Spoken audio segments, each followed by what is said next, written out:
Captain's log, stardate 57931.4. The crew is restless.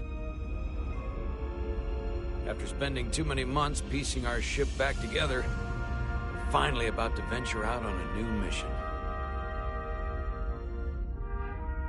And the crew isn't letting this unprecedented ion storm slow them down.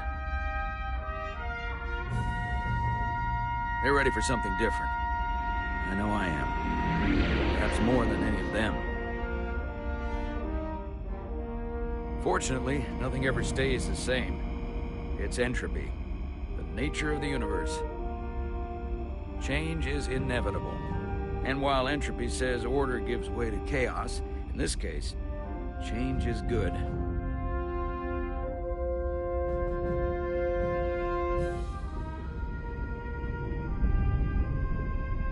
Our new first officer is en route to the Resolute. Jara Rydek. I know she'll bring a welcome dose of new blood to the crew.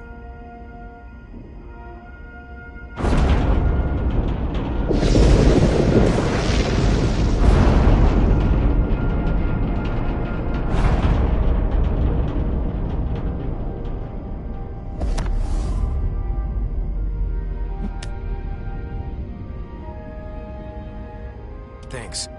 No problem.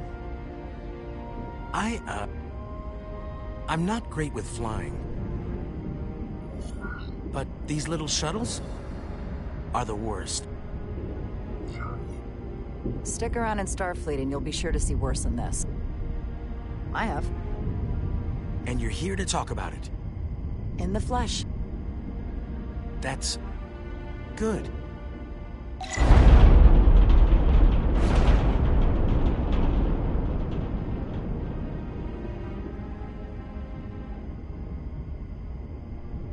Sorry, I'm a little anxious. I hadn't noticed. I'm on my way to my first assignment. When we get to the starbase, I'm transferring on to the Resolute. So am I. It won't be easy for Jara to step in at the 11th hour like this.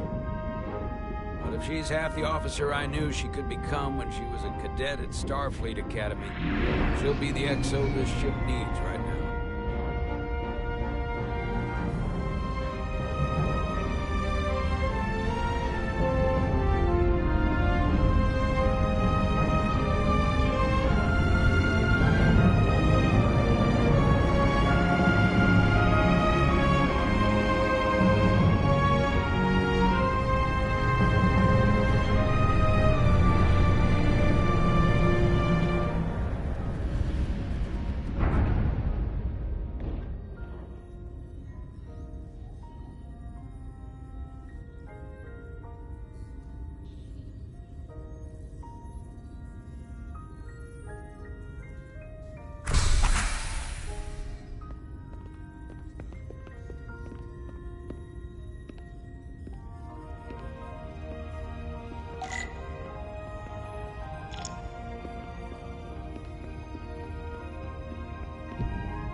A starbase on the very edge of Federation space. Long way from home now.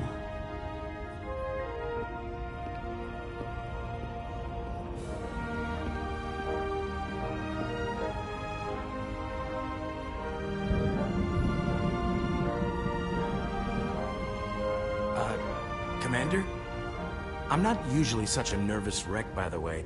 I actually did well at the Academy. Oh yeah? Maybe you've heard of the Torvalin test? Sounds familiar.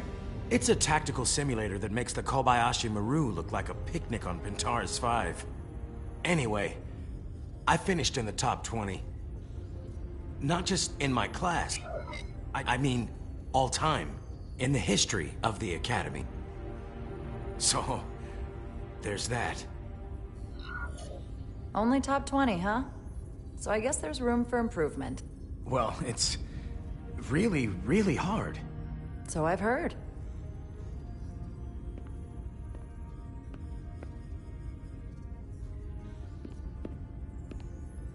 Please place your hand here.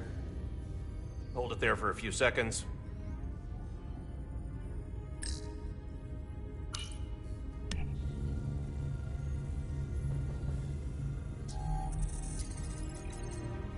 Welcome, Commander Rydek. Wait, you're Jara Rydek? You absolutely crushed the Torvalin test. You finished in what, like the top 3? That would be me. Now I'm really... It's an honor to meet you, Commander. Sorry, I didn't realize before. I just came off the shuttle and was glad to be on solid ground. The pleasure is mine, Ensign. Paul Calloway. Good to meet you. I believe Commander Ermont is expecting you. He's in the concourse just ahead. See you on the Resolute.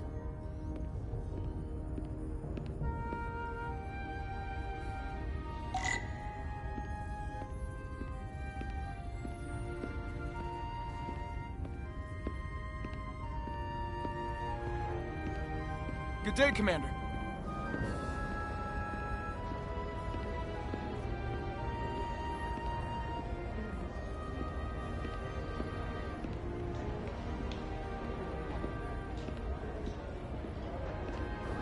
If I remember my briefing, Commander Ermont is a Bolian, so I'm looking for someone with blue skin.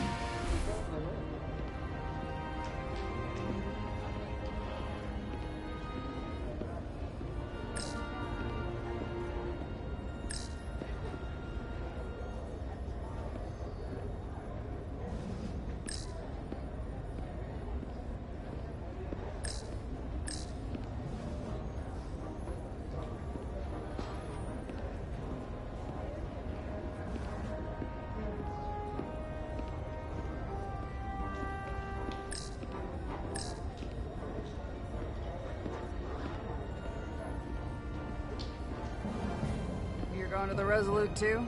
Yeah, not the ship I was hoping for. Why's that?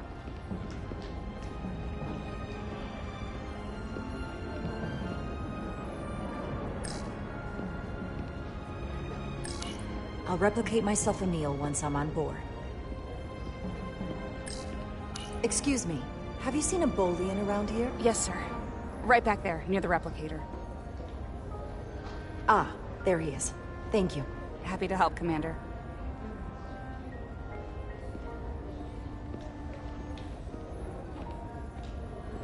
Excuse me.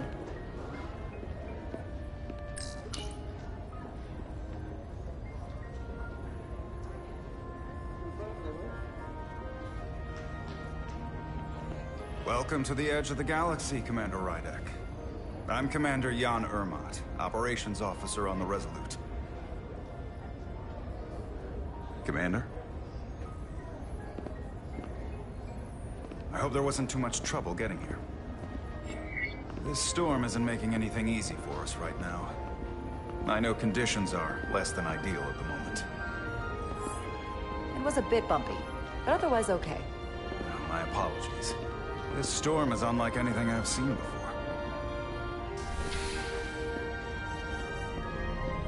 We're grateful you were able to come fill our first officer vacancy at such short notice. From everything I've read and everything I've heard, we're lucky you were available to us. Coming from a premier starship and all. To our little research vessel. What exactly have you heard about me? First in your class at the Academy. Received the Starfleet Award of Valor during the Dominion War. Most recently, Tactical Officer and Chief of Security on the USS Endeavor. You've done your homework? Like I said, we're very lucky.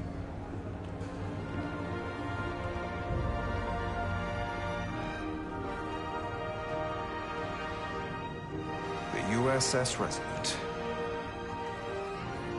She may not look like much compared to the bigger ships, but as far as science vessels go, she can more than hold her own. And she doesn't look so bad considering 6 months ago she was nearly cracked in half, venting plasma, fighting for her life. It was an accident? Equipment malfunction. An accident suggests fault, but no one's to blame. It was a planned test, but the warp core was pushed beyond its limits.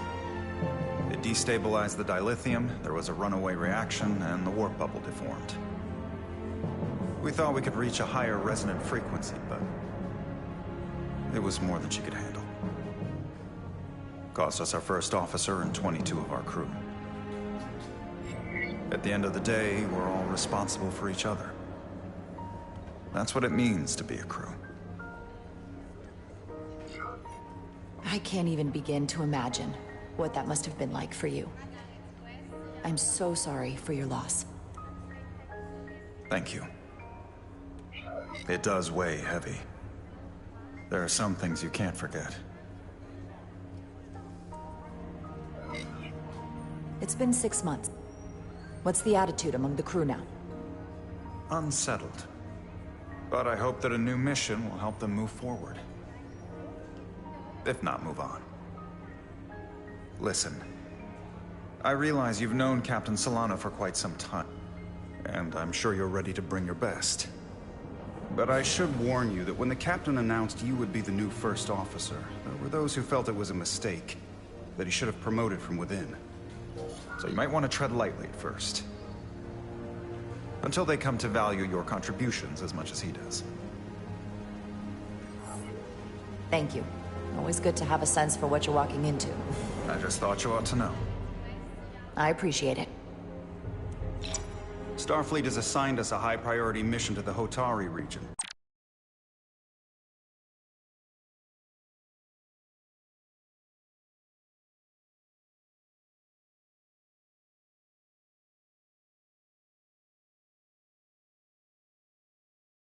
I'll let the captain brief you on.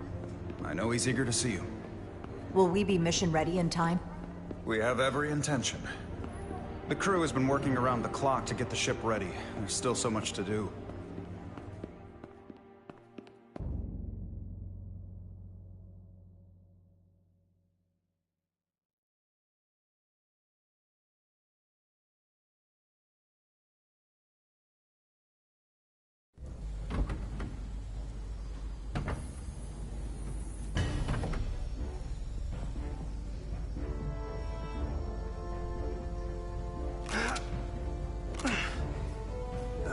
Stuck. I got just the thing.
That.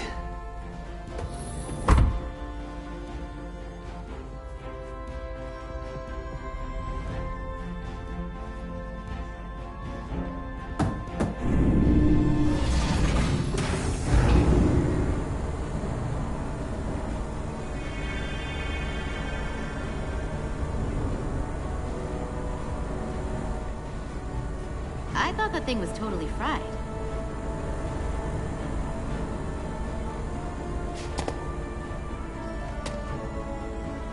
Nice work, Carter. Nothing to it, Neely. And not a moment too soon. The boss wants us down in engineering. Like, now.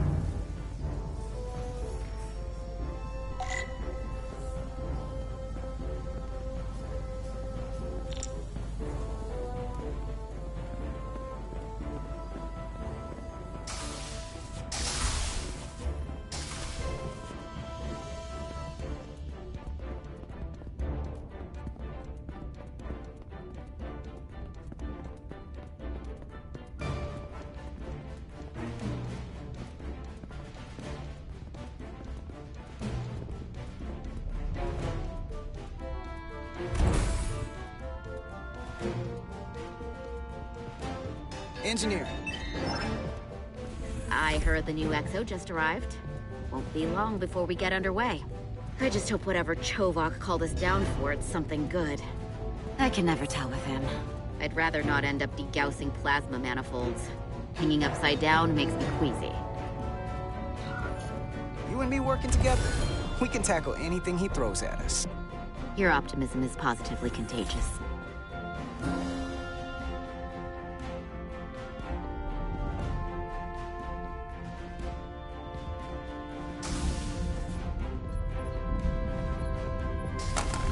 Looks like we got here before. Lieutenant Commander Chovok. We were just looking for you, Commander.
Petty Officers Ed Solar, Diaz.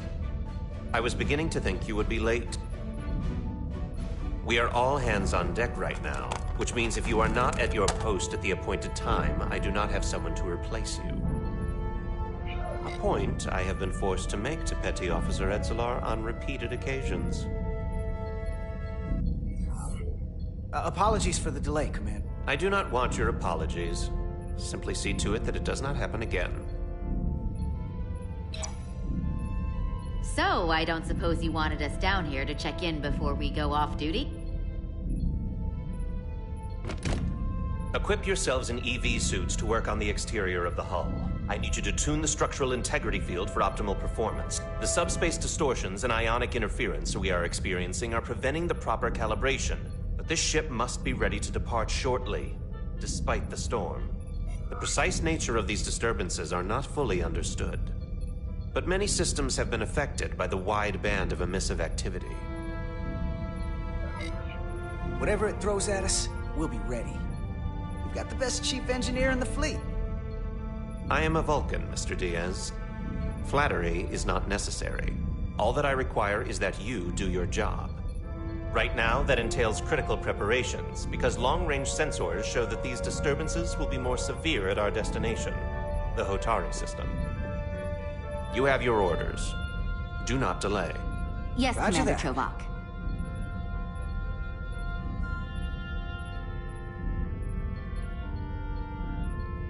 All hands on deck.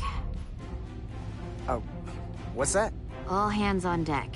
That's what Chovok said. You know what that means? It means this ship isn't ready to go out, and the brass know it. So they're throwing every warm body at it. And they're going to leave on schedule. Consequences be damned. You won't get an argument from me, Nil. Sure seems like everyone's still scrambling. And I get it.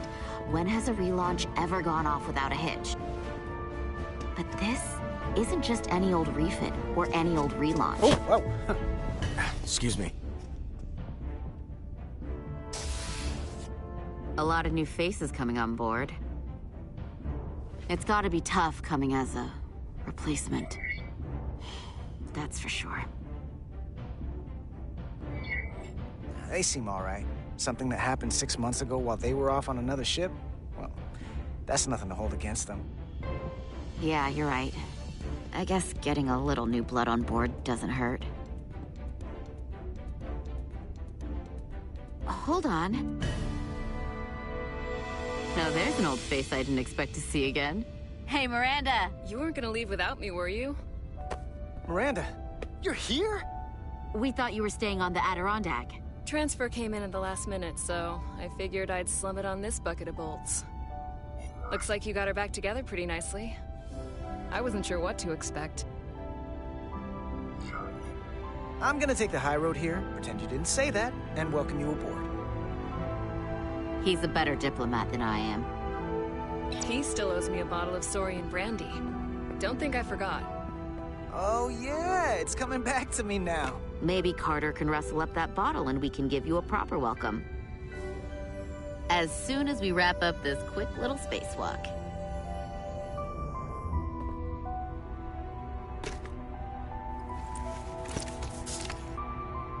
Here, let me help you. Thanks. So what's the word? Are you back in the security rotation? Yep. Still running with the usual suspects. Whoa! Good to go.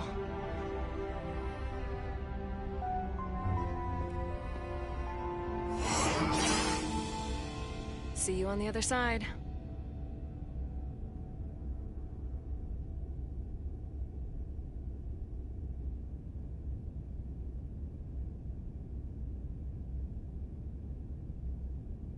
Activating magnetic souls.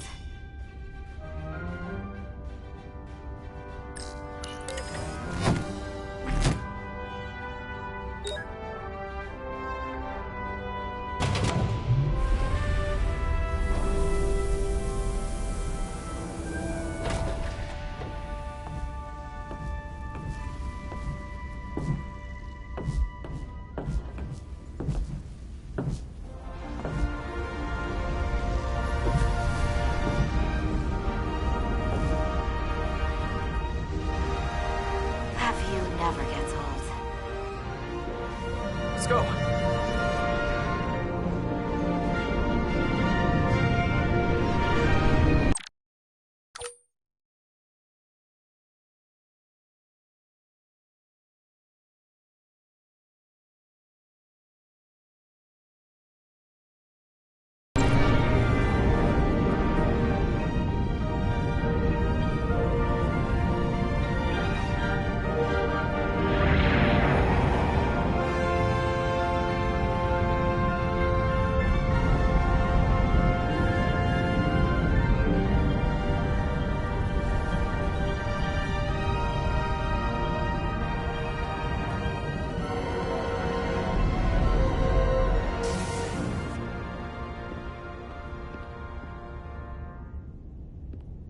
Captain Solano should be here momentarily.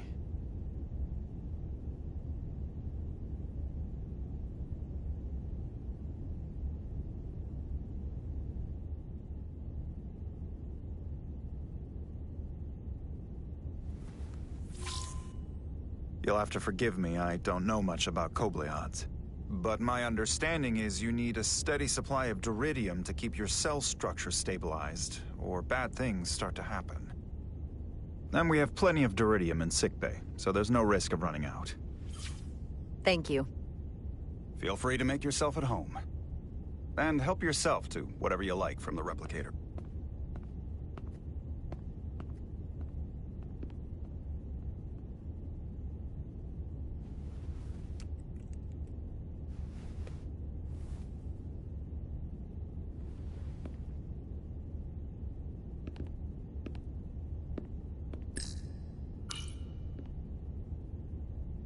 The first mineral Captain Solano ever discovered. Always was the nostalgic type.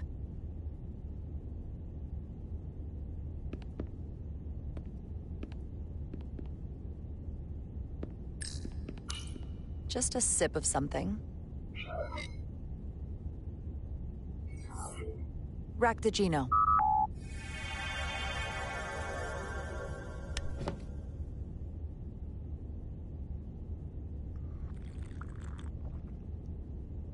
That sure has a kick.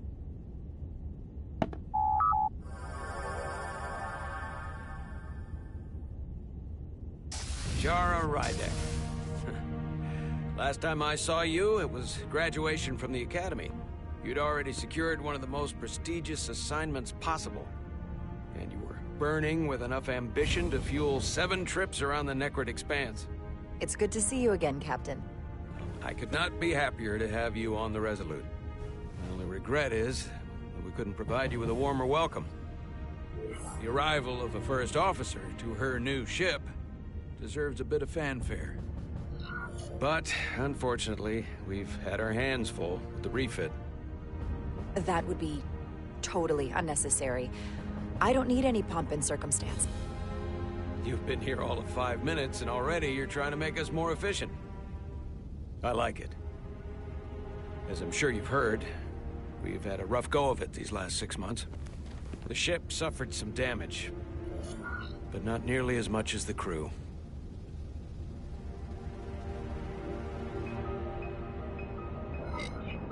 I heard that you had an equipment malfunction. Is that what they're calling it? No, that's just someone being generous. If anything, it was a leadership malfunction. We were on the verge of a major scientific breakthrough. A quantum leap forward in warp core technology. 10,000 teradynes per second. The ability to travel at a sustained rate of speed longer and faster than we ever dreamed. What would have been the crowning achievement of my career. Right there, within our grasp. Until it all went so horribly wrong. We pushed her too hard, and a warp core malfunction overloaded the system, creating a pressure gradient way beyond what the ship can handle. It was heartbreaking. We lost some of our best people. As captain, I have to take full responsibility. It was my decision to make, and I have to live with the consequences.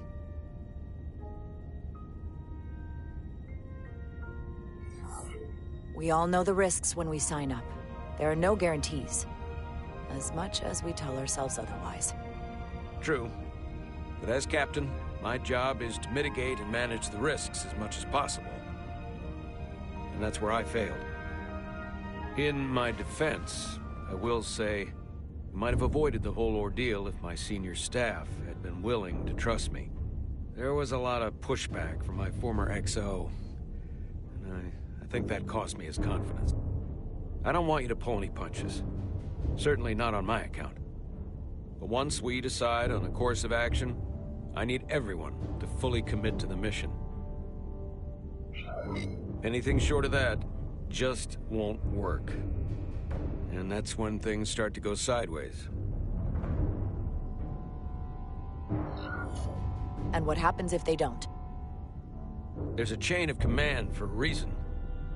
We all have our orders. That's true. Everyone on this ship should know that. Sometimes the occasional reminder doesn't hurt.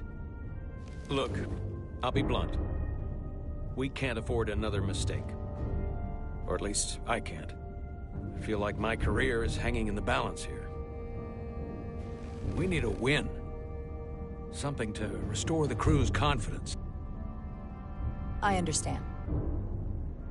On a more positive note, Starfleet has tasked us with what they're calling a mission of the highest priority. Escorting a senior diplomat to Hotari space.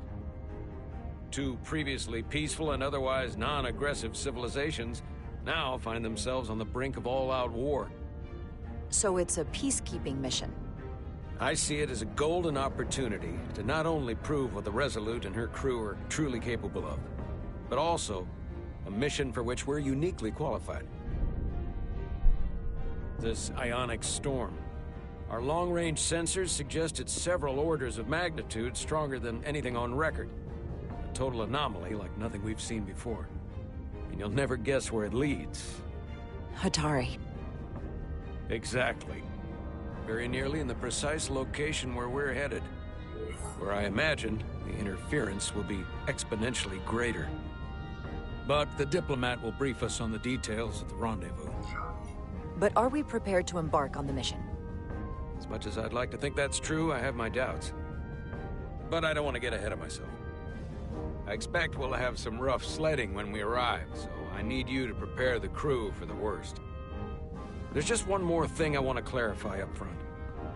The metric that for me will be the ultimate measure of your success. What is it? If after serving as my first officer, you don't one day find yourself with a ship of your own, then I will consider it my personal failure. When that might happen is entirely up to you. But it goes without saying, you have my full support. It's been a dream of mine since before I can remember.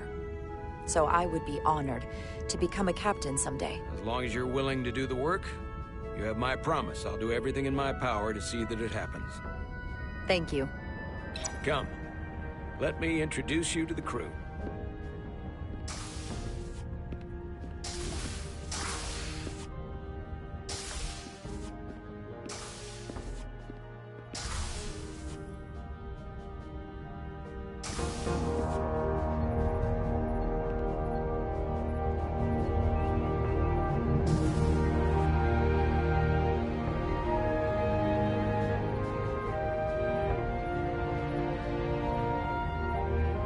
Everyone, if I could have your attention for a moment.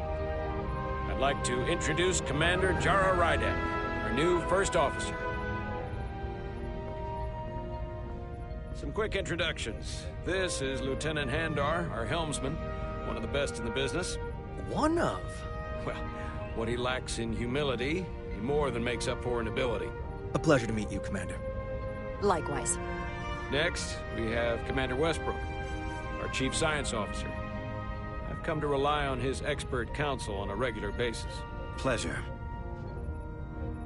Commander Rydek, it is such an honor to meet you. This is our tactical officer, Lieutenant Bedrosian, who's been looking forward to meeting you for about as long as I can remember. I've been following your career for quite some time. And I look forward to learning as much as I can from you. If anything, the honor is mine. Well, I have to admit, one of the reasons I've followed your career is because you're part Kobliad. Because of what you've overcome. Starfleet stands up for people who can't defend themselves. And you were one of those people once. But since then, you've done so much to protect others who need it.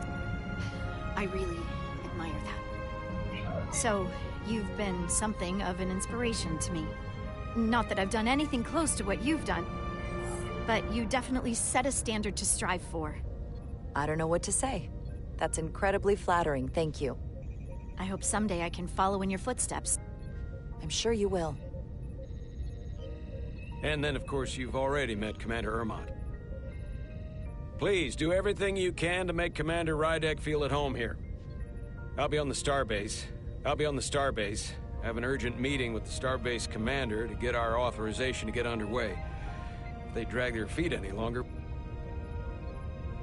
the bridge is yours.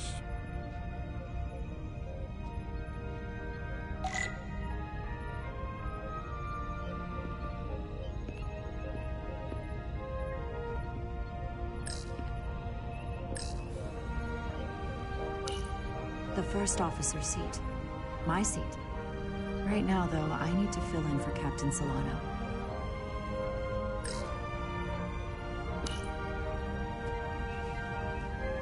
Commander, Chief Engineer Chovak needs to lower the structural integrity field.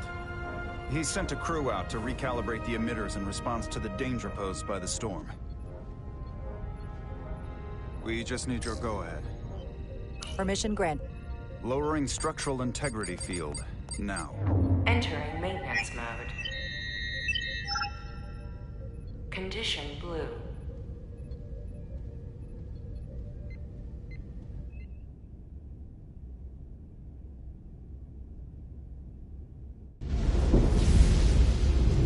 The storm is getting worse. Looks like they turned off the SIF. Great. Let's get to that emitter.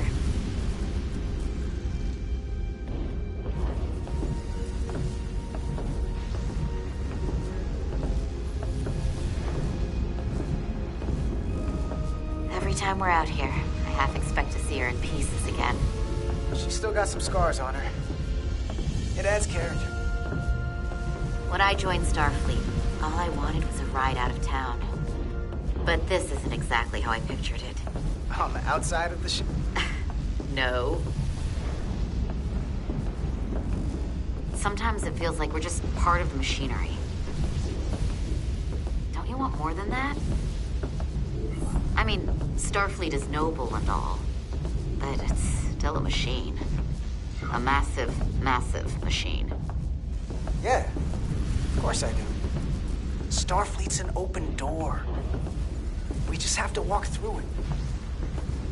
You wanted to get away. I enlisted because I didn't want to wait years just to get out and see the galaxy.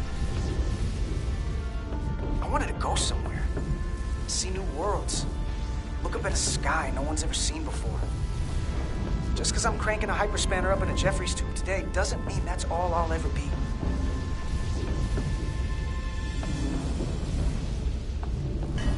Diaz to Commander Chovak. We are at the SIF emitter. Acknowledged. You may proceed with the recalibration.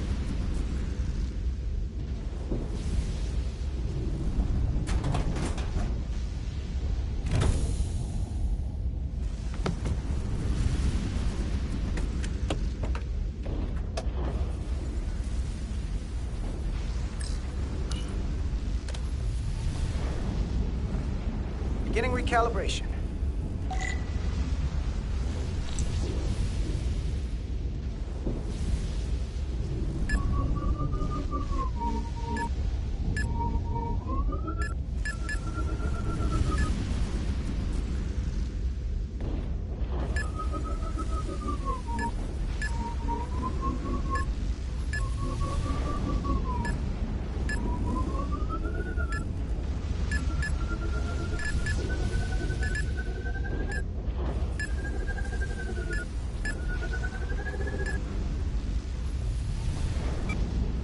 Looks good.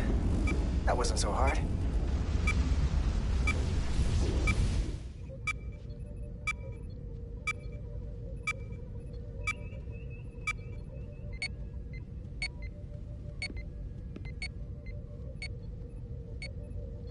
Commander Westbrook, right? Chief Science Officer. You remembered my name and my rank. Impressive. Yes, I'm the Chief Science Officer, and I have the dubious honor of being the most senior officer on this bridge, at least in I know this ship inside and out.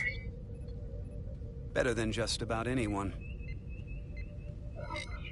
What a very impressive list of credentials.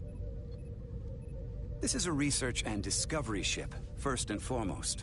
Now with a former tactical officer as its new first officer.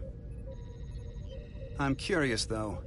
A Kobliad, or half in your case, is an odd choice for first officer, given your vulnerable condition and all. But if, as an example, we found ourselves in a hostile situation, and you were suddenly incapacitated because you needed an infusion, what would happen then?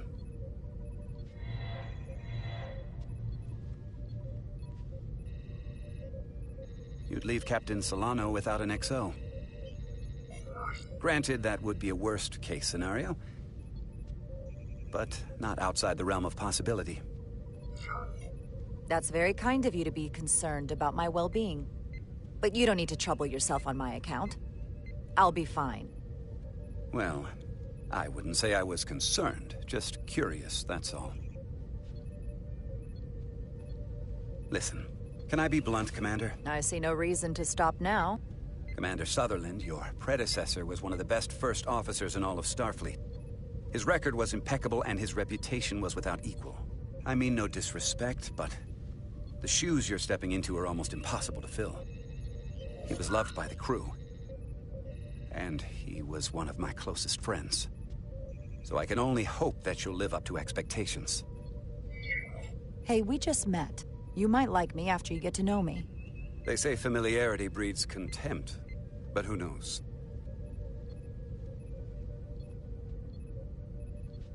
Seeing as Captain Solano is on the starbase...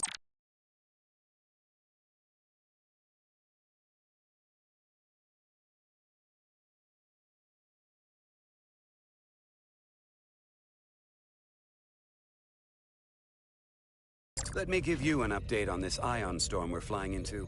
It's unusual, unlike anything I've ever seen.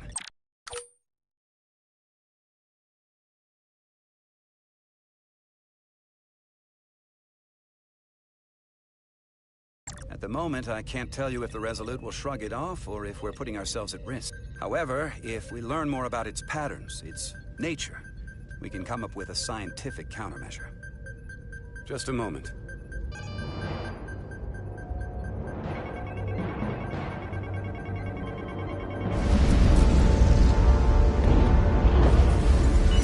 We've got a massive energy wave inbound. On screen.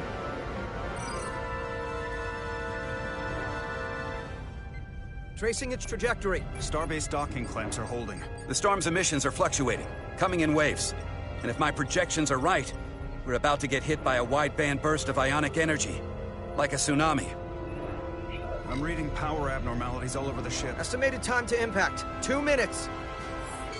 Red alert. Aye.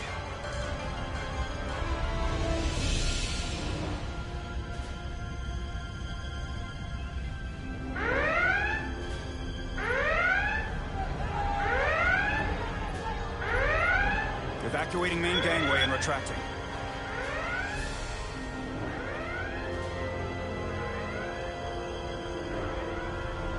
Putting sensor visualization on screen. With the structural integrity field shut down, we can't take a direct hit. Time to impact, 1 minute. Shield systems are severely impacted. We have limited protection. I need every available solution. What are our options? We can weaken the impact of the storm with a deflector pulse.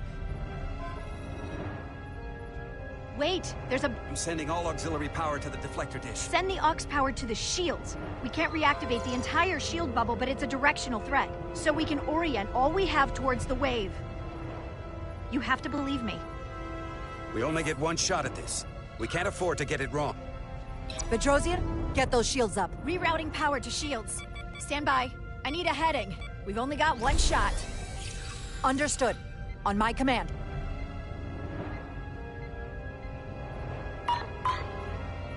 Heading locked. Raise shields.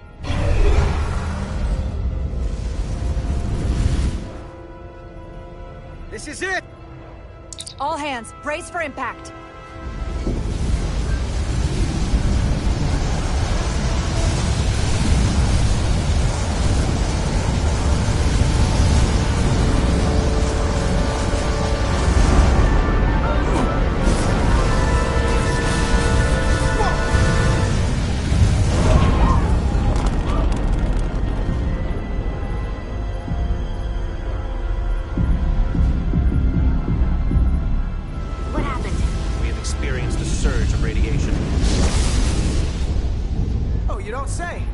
This radiation supercharged the plasma, forcing it to backflush through the system and creating a dangerous imbalance. Blow out every primary system on the ship. Just tell us where you need us. I need you to traverse the hull to the access port to recalibrate the port nacelle plasma regulator.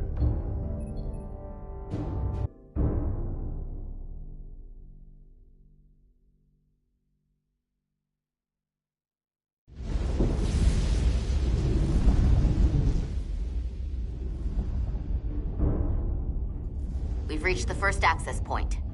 Understood. Do you see the override for the level 1 failsafe circuits?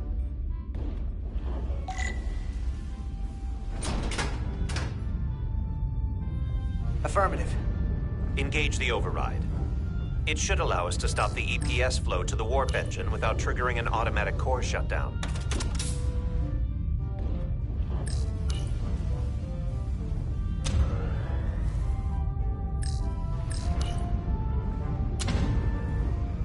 Failsafe override engaged. Are you sure? I am registering some crosstalk in the bypass circuit.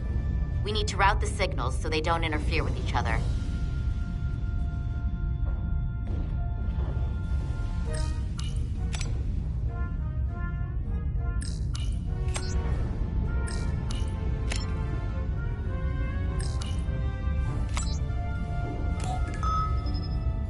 Diaz to Resolute. The failsafes are temporarily disabled. Moving on to the EPS regulator. Heads up, Carter. What is that?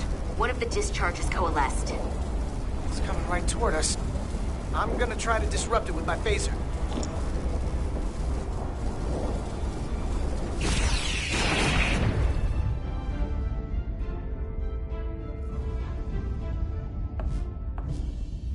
So we gotta climb up the pylon. Not that there's really an up, but, you know.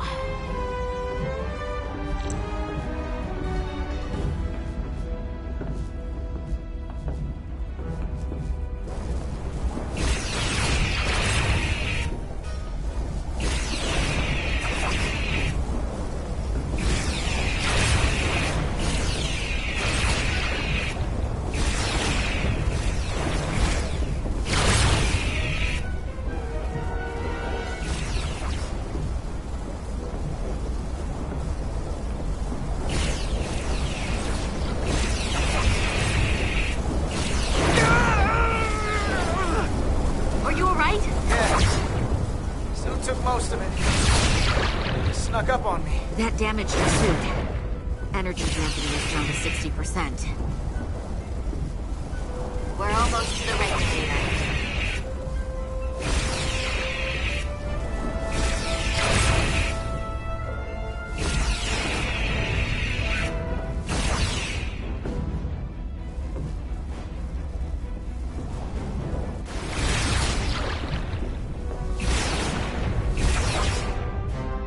We're at the regulator. Opening the access panel. I am now halting the EPS flow to the port nacelle. We have little time before it causes an overload in the engine. You must work efficiently.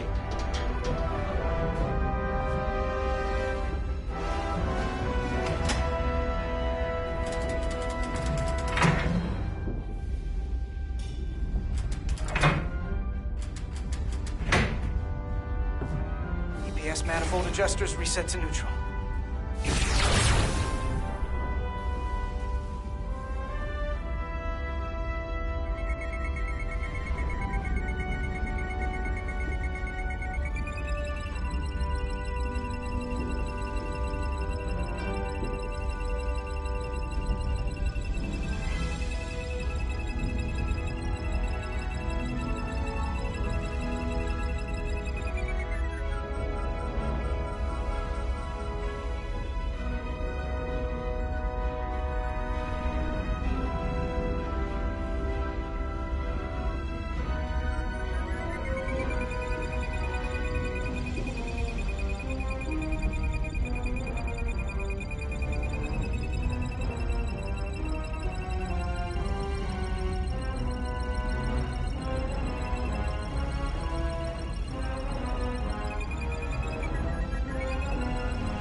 EPS lines to the port warp engine are back in balance.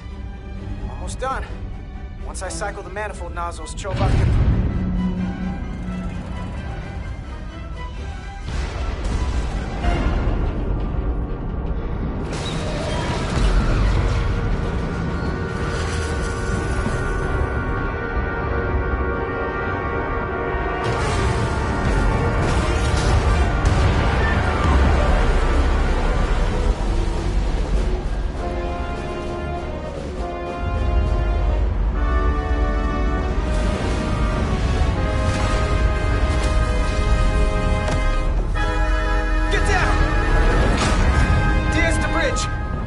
docking clamp.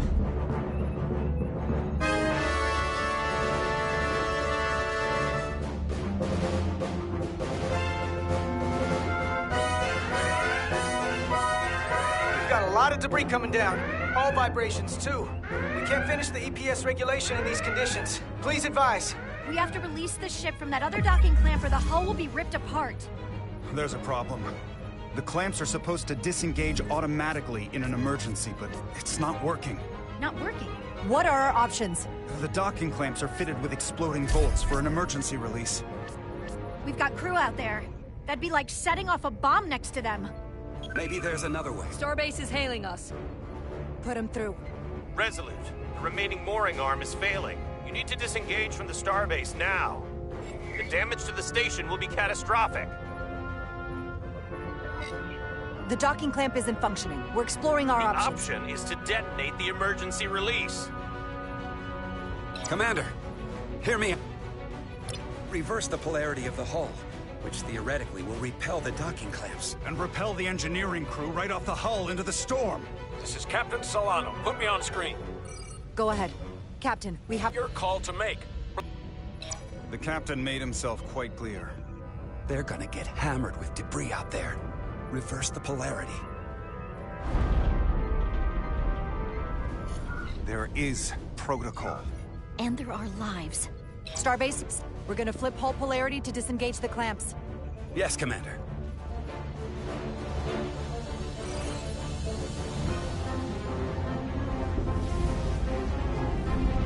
Repair crew, this is acting Captain Jara Rydek. Repair crew, this is acting Captain Jara Rydek.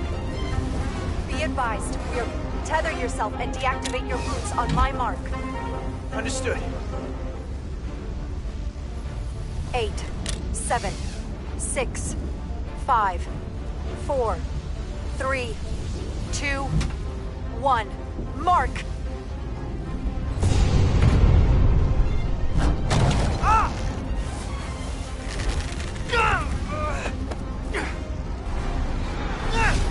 Grab my hand!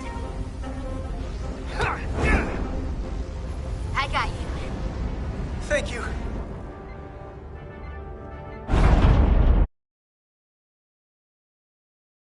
Balance is reaching critical condition. We are moments from primary system failure. I got it.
Officer Edselar's hurt and unconscious.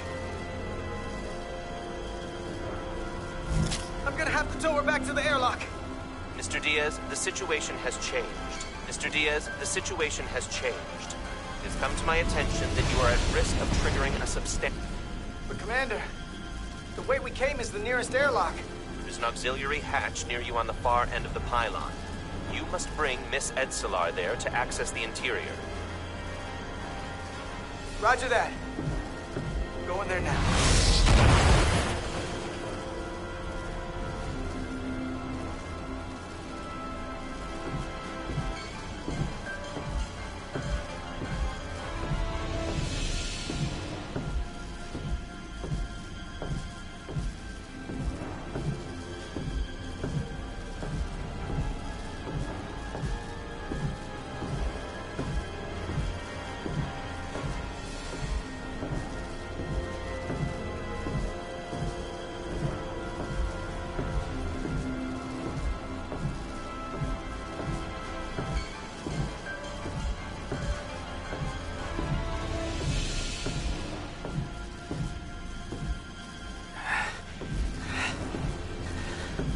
I'm at the auxiliary hatch.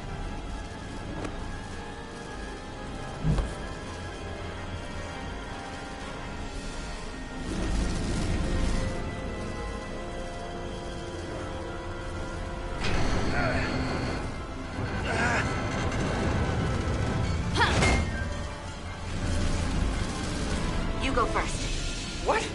Let me save your neck this time.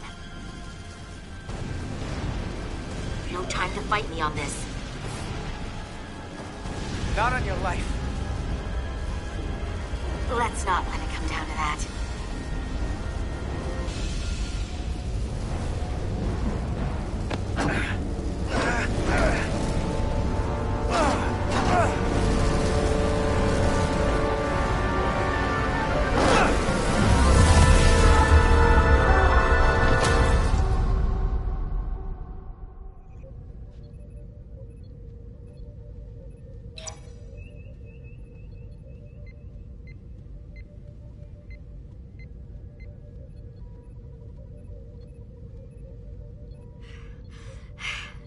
We made it.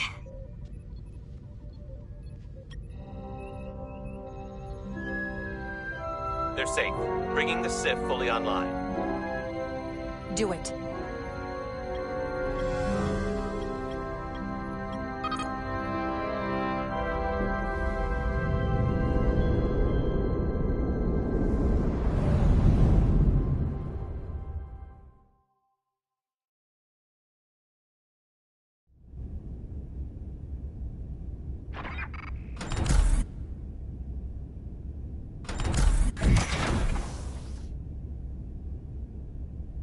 Nilly. I'm good. Help me with him.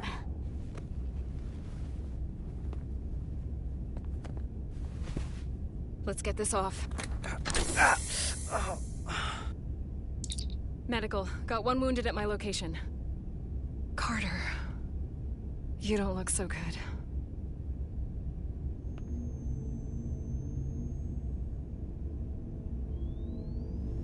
You gotta be more careful. I just got here. I'm not ready to see you two get blown to space dust just yet. Now let's get you down to sickbay. Great.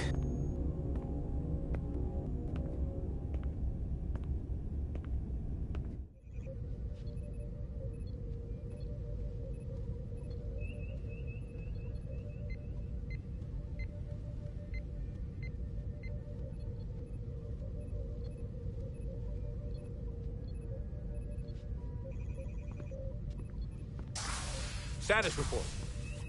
The repair crew made it inside. EPS flow is back to nominal levels. The SIF is back up. How does this affect mission readiness, Mr. Ermot?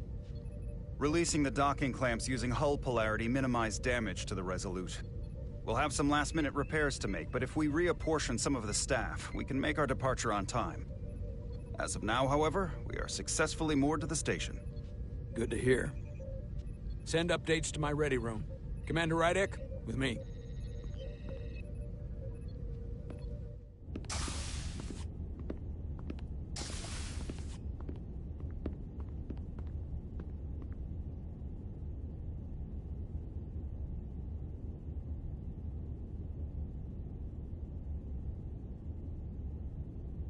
You disobeyed my orders. Well? Respectfully, Captain, I made the right choice given the information I had. You disobeyed my orders! And not just in front of the bridge crew, but the Starbase staff as well. That's going to get around. My name's already tarnished around the fleet. But what is it going to do to my credibility on this ship? From the top to the bottom. Bridge to lower decks. Maybe I shouldn't have disobeyed a direct order. But you were wrong. You weren't on board, and you didn't have all the information. So I made the right decision for the ship. If you're worried about your credibility, put your ego aside and trust your crew. Trust me. You might have won some fans on the bridge with that stunt, but not everyone. Lieutenant Commander Chovak has already bent my ear. I'm sure he doesn't take it personally. He'll get over it in time. Mr. Chovak is more complicated than he would want to admit. I guess we all are.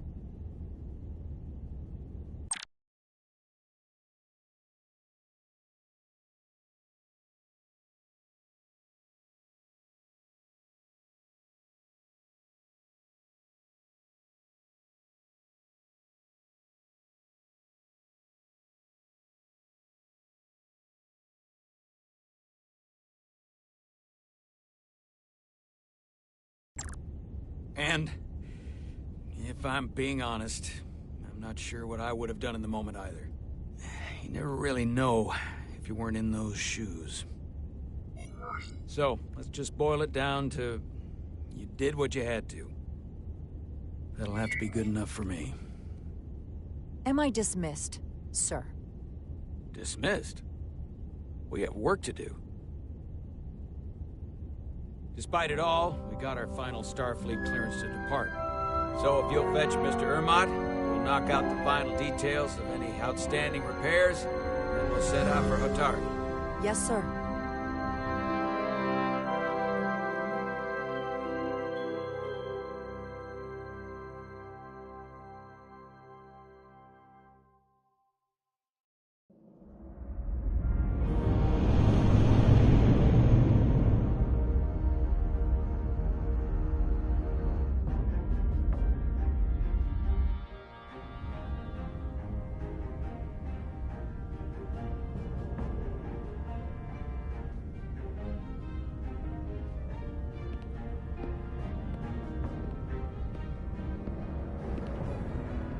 All departments reporting full mission readiness.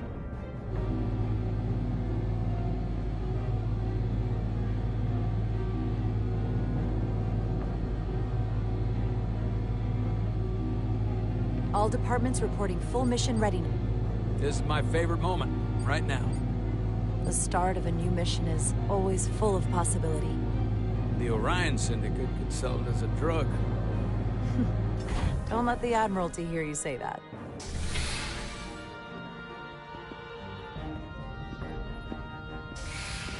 Captain on the bridge. Sit. Sit, everyone. You all know, I'm not big on speeches. We're embarking on the first mission since our refit. Let's make it a good one.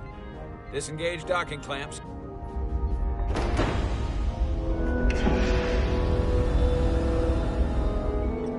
Docking clamps released. Thrusters ahead, Mr. Handar.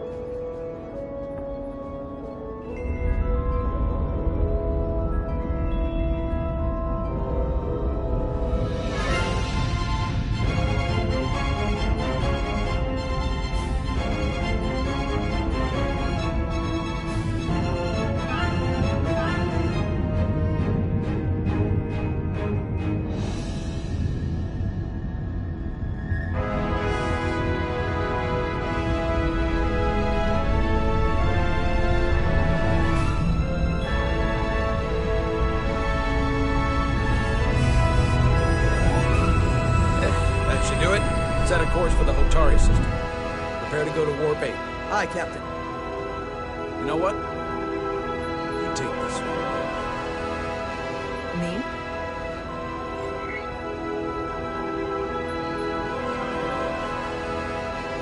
Engage.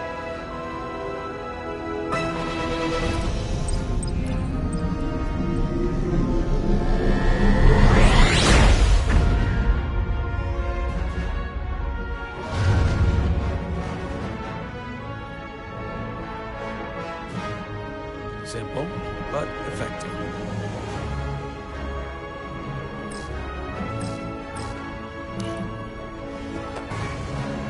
Easy.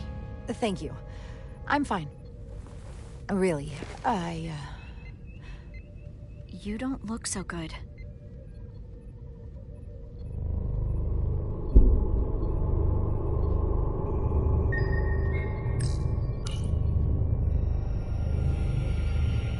I have to get to sickbay. Go.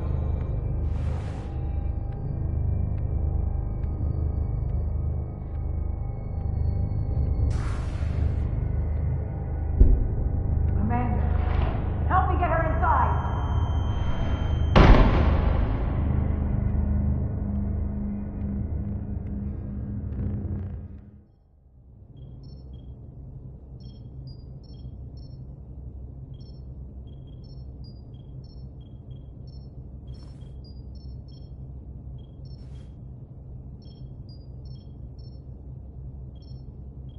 Well, that was quite a scare.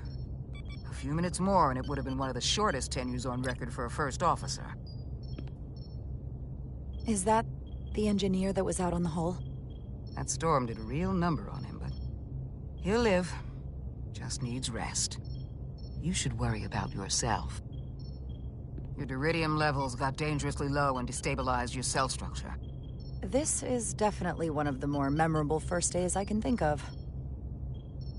My name is Dr. Aram Duval, Chief Medical Officer. To be honest, I've never met a Kobliad before. You're... rare. I know. I was going to say special.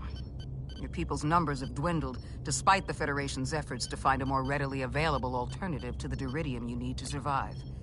Yet you joined Starfleet and managed to thrive. I imagine the responsibility must be overwhelming. Maybe even a burden at times. I don't like the attention it brings. Being treated differently than everyone else. But you are different. That's not something you can change. True. But sometimes it makes it even more difficult than it already is. And don't worry, I won't treat you like a science experiment. I just do the science and leave the experiments to Solano. You don't agree with his methods? I don't agree with his definition of acceptable risks. Not when the lives of your crew are at stake. My professional opinion is that the accident took a toll. More than he's willing to admit. He's overstressed, operating in the pressure cooker of his own mind. Which is never a good headspace when the lives of your crew are at stake. What concerns me is that now he's even further away from the thing he's been chasing his entire career. The breakthrough discovery. The major innovation. Something he can put his name on. The more the time passes and the further out of reach it gets, the more risk he'll be willing to take. I hear you. But that's my job, isn't it? To make sure that doesn't happen. And we don't lose sight of the bigger picture. Which is exactly why I'm so glad you're here. We need you now more than ever. And I have to give you credit for what happened on the grid. It took guts to defy a direct order. Huh. I guess word travels fast around here. It's a small ship. And everyone's curious about the new XO. Fortunately, your cell structure's almost completely stabilized. And I'll spare us both the lecture, but I do feel it's my responsibility to remind you, without regular infusions of duridium, you will not live. It's as simple as that. Understood. And my work here is done.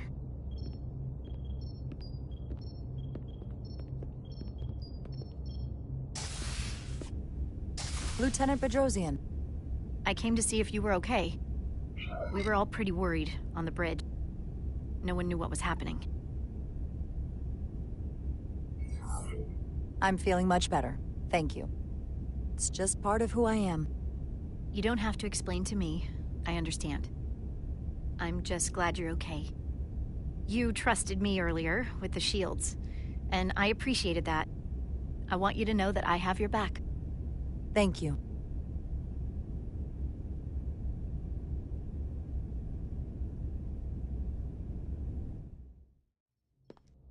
Now, Carter, the emissions that gave you that burn are quite unusual, like everything else that goes with this storm. That's a combination of hyronolin and lectrozine to counter the radiation effects. That should help speed your healing. She's come by a couple of times to see you already. Be brief. It's good to see you awake again. I was starting to get worried. Not that you aren't in good hands with Dr. Duval. You did take one hell of a shot, though. Ah, come on. You know you can't get rid of me that easy. Don't push me, Diaz. You do not want to see me try. No, nope. I am not getting on your bad side. I am a formidable enemy. Nilly was looking in on you too, by the way. But since it's just us right now, I had a chance to think about this while I was away. And I thought it was important that I just come out and tell you. instead of tiptoeing around it. Or worse. This is just a guess, but you like me. Is that what this is? How'd you know? Must have been pretty obvious. Which is funny, because kinda came out of nowhere for me, at first. Well, you know, I was hoping. I guess that makes this a little easier to say. We've been really good friends for a long time. I want to see if there's more between us than just being friends. You don't have to explain it. I feel the same way. There is something between us. So, do you want to find out what that something is? If it's there for you, and it's there for me, why not give it a try? Are you kidding me? I just said yes. I wanted to be sure I heard that right. Sorry to interrupt, but the patient needs to rest if he wants to get back to his old self. Of course. I'll see you again soon.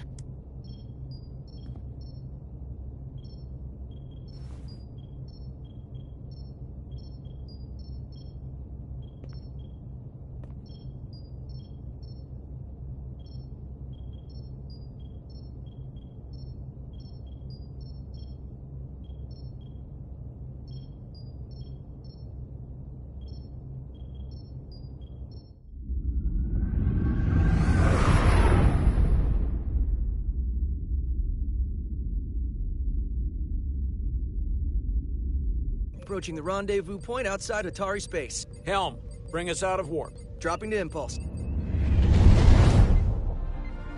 Ionic interference surging, Captain.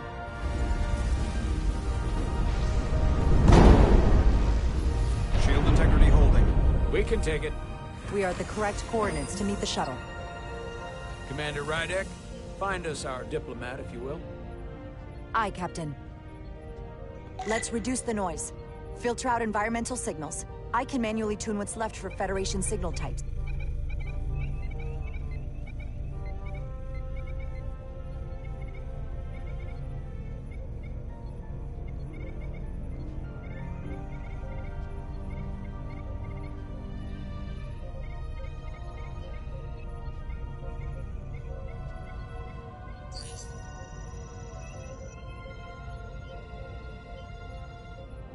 I've located the shuttle. Opening comms. On screen. Shuttle to Resolute. Shuttle to Resolute. Debris field. Lost maneuvering. Losing. I can't get it any clearer. We won't get a transporter lock. It's just not happening. Power up the tractor beam. We'll pull them directly into the docking bay.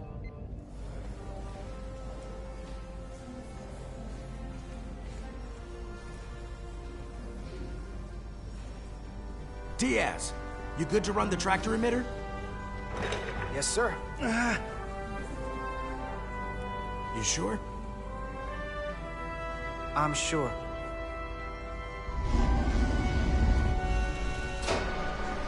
Come on, Diaz. First thing, lock onto the shuttle and stabilize the rotation.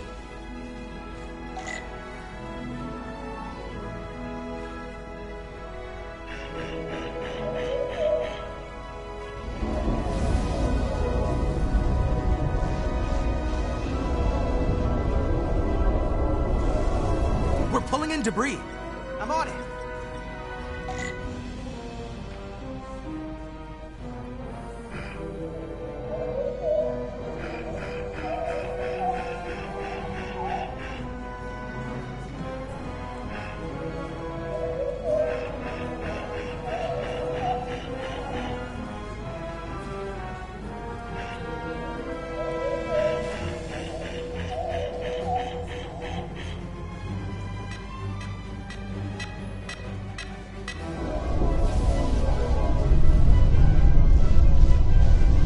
Gonna take out the shuttle.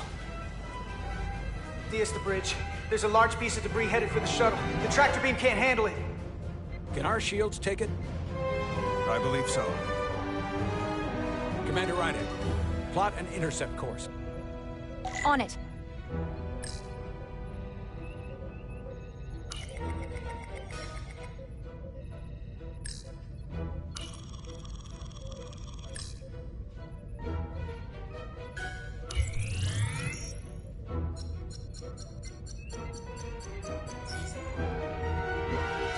Here we go. Maneuvering thrusters bearing 53 Mark 17, 200 meters on an intercept course. Maneuvering.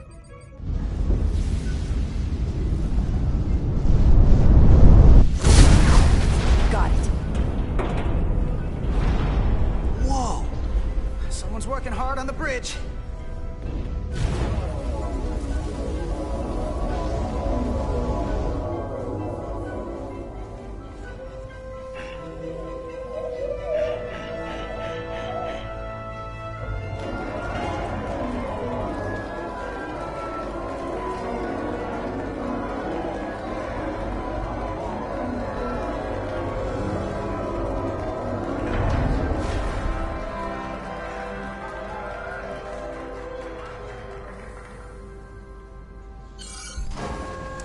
The shuttlecraft on board. Good job. We're on our way down to meet them.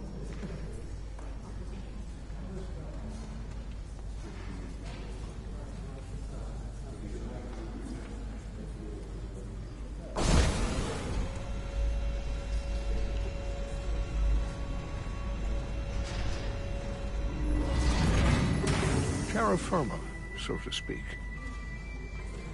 Ambassador Spock?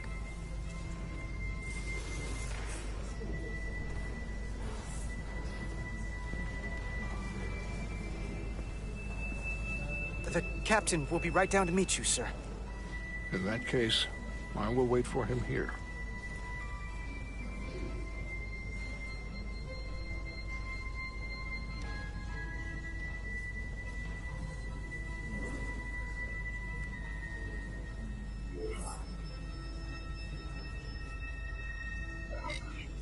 Apologies for the landing, Ambassador. I was operating the tractor beam, sir. I take responsibility. Our arrival was the smoothest part of our journey. Your artistry with the tractor beam is commendable. We thought we were prepared for our arrival in Hotari space, but it is evident my craft was not sufficiently robust for such intense ionic activity. Storm has been pretty intense. There was an element that was most unusual. Before you came to our aid, our maneuvering thrusters and impulse engines were rendered inoperable. So we attempted a short traversal at warp speed, only to find that we could not achieve warp at all, even though our diagnostics computer showed no faults or anomalies. What do you make of that? When all indications say that warp speed is possible. But in practice, we find it is not. Onboard diagnostics can be wrong. I can take a closer look at your shuttle systems to get to the bottom of it. I would appreciate that. Take readings, run some additional diagnostic checks, and we'll get to the bottom of it. Quite logical. Petty Officer... Carter Diaz. Sir. Thank you. Ambassador Spock. Excuse me. I'm honored to have you aboard. I'd like to get right to it. We're already behind.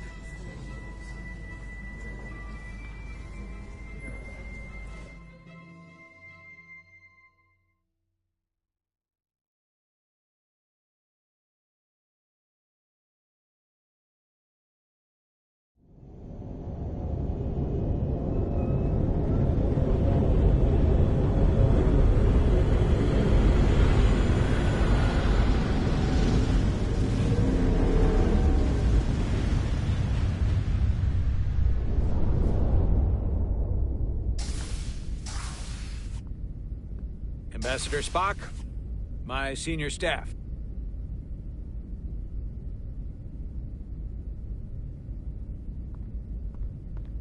It's not every day that a captain gets to welcome a Starfleet legend aboard.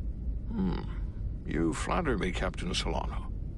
But legend implies the past tense, whereas I am very much focused on our present circumstances. I didn't mean to suggest you were stuck in the past. You're right, Ambassador.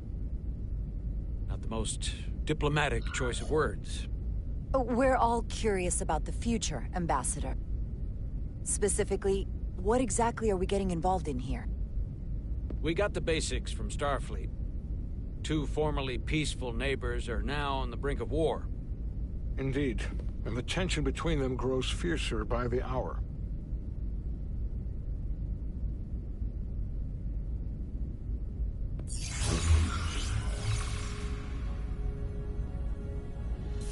Ilidia and Hotari.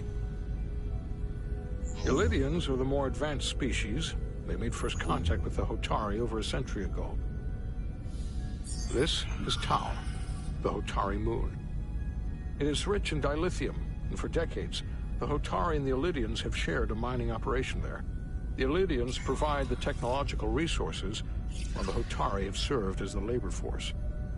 The stability of that arrangement was the source of their peace, until recently. The Hotari have suddenly and forcefully seized control of the mining operations and expelled the Ilidians from their system.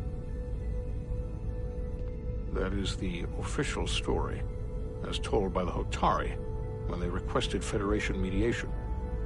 But the details remain scant. Communications between all parties have been limited by the ionic interference.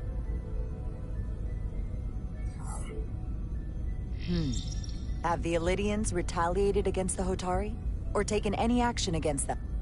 Surprisingly, they have not yet responded in kind.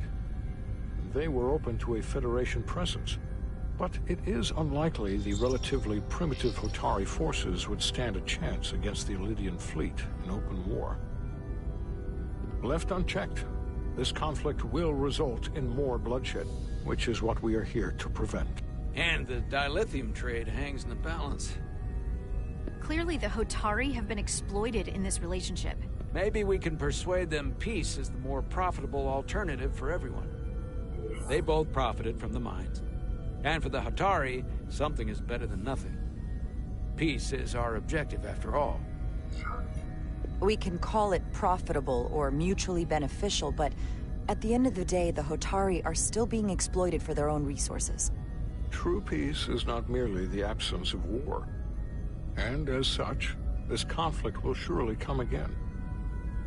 Neither the Ilidians or the Hotari are members of the Federation, so we can't make them do anything. There is an additional complicating factor I should mention.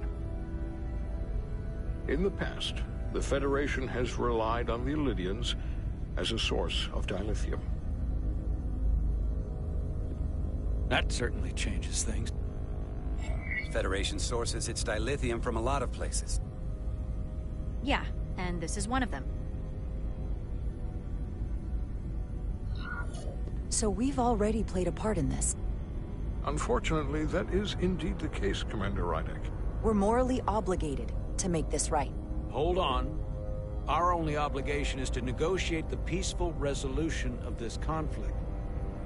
Given the Federation's involvement in the Ilidium dilithium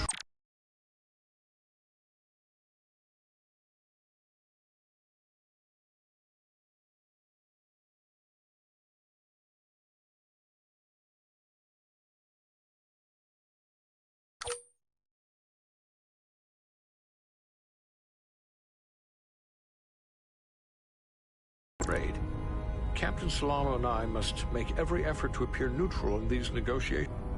What worries me is if this whole thing unravels, and we're at the mercy of the storm at less than full strength. We can't let it come to that. Considering what the ion storm has done to our ship, and the Ambassador's shuttle, we have to assume the Ilidian fleet has had problems with it as well. This recent surge in the energy disturbance temporarily levels the playing field. Commander Westbrook is correct. The energy anomalies around the Hotari systems have been noted in the past. But they have never been observed on the orders of magnitude we have seen in recent weeks. If it's keeping the two sides talking instead of shooting at each other, that actually helps us negotiate a peace. And we'll take advantage of that as long as it works in our favor. And when it doesn't? All the more reason to learn as much about it as we can while we are here. We do not want to be caught unprepared, should the energy anomaly continue to fluctuate. So I trust we understand our circumstances. We're operating on a strict timetable here, and we're going to be leaving for the negotiations shortly. Commander Westbrook, I want you to leverage our systems to investigate the anomaly from here while we're gone. Aye, Captain. Thank you all. Dismissed. I want to speak to both of you privately.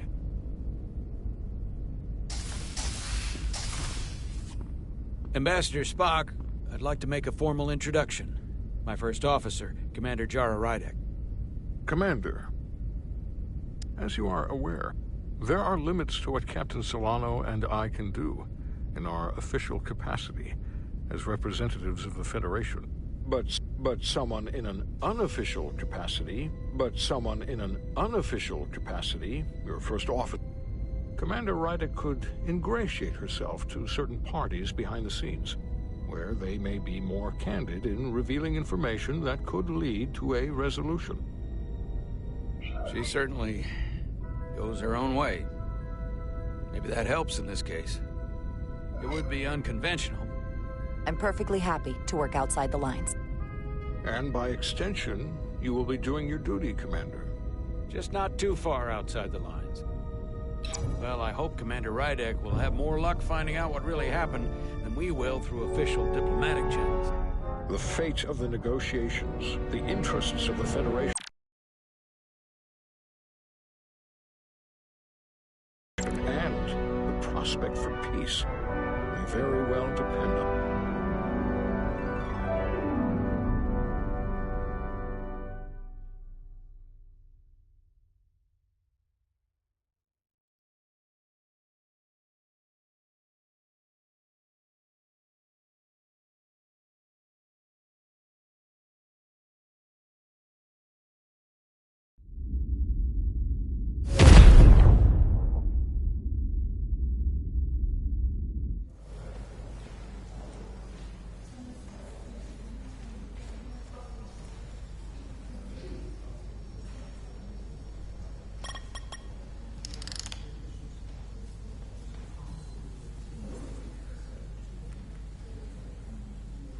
Mr. Diaz, I understand you have already discussed the warp drive failure with Ambassador Spock? I have. It is imperative that the Ambassador's shuttle be flight ready. I need you both to ascertain the root cause of the system failures he encountered. I'm surprised, Commander. I thought you would have wanted to work on Ambassador Spock's shuttle yourself.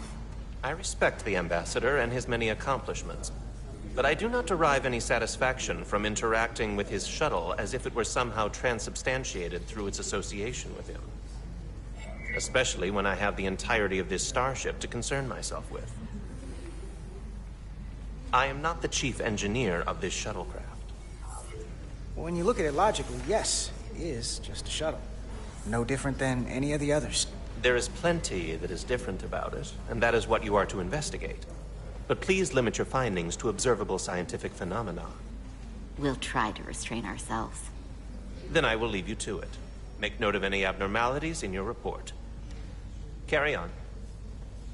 It seems like he's warming up to us. Yeah. Even Chovok has to look at that face and know you've earned some real respect. And I have to admit that I owe you one. You were right to make me go first. I don't know what I was thinking. You've pulled me out of trouble how many times? Call it even. Okay. At the very least, maybe I can track down that bottle of Saurian brandy you're still on the hook for. But first, we have work to do.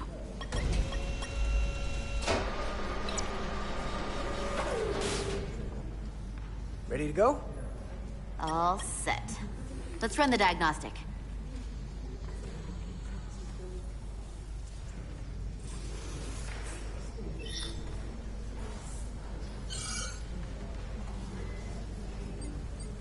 So, I know about your talk with Miranda.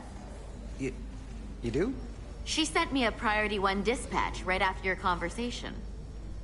I'm happy for you. Both of you. Thanks. But I'm only going to tell you this once. Don't screw this up. Because I would be very unhappy if you tried this out and then, I don't know, 6 weeks or 6 days later, I have to start splitting holidays between the two of you. All because things went south and you're not on speaking terms. That just isn't gonna work for me. And I know you'll respect that. That's not gonna happen, okay? And why are you even going there? We haven't even gone on a date yet. I just want you to know where I stand. I like my friends and I like our group. I don't want to lose that. Is that thing done yet? Yeah, it's wrapping up. Let's see. The relays along the primary EPS are blown.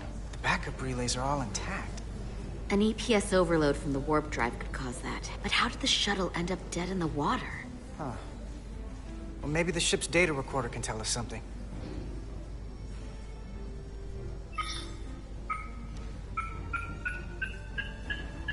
Here. They were only about 8 minutes from their plotted warp point. No faults, just those warnings. What are they?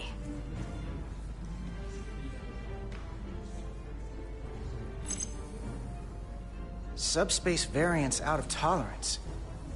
What does that mean? It means the main navigation array lost sight of space somehow. Will the array going offline cause that? Yes, but it should have also thrown a fault code. The warp field became inverted suddenly. I've seen this happen when the center warp coil cracks. A cracked warp coil throws a fault code. Still, we should take a look.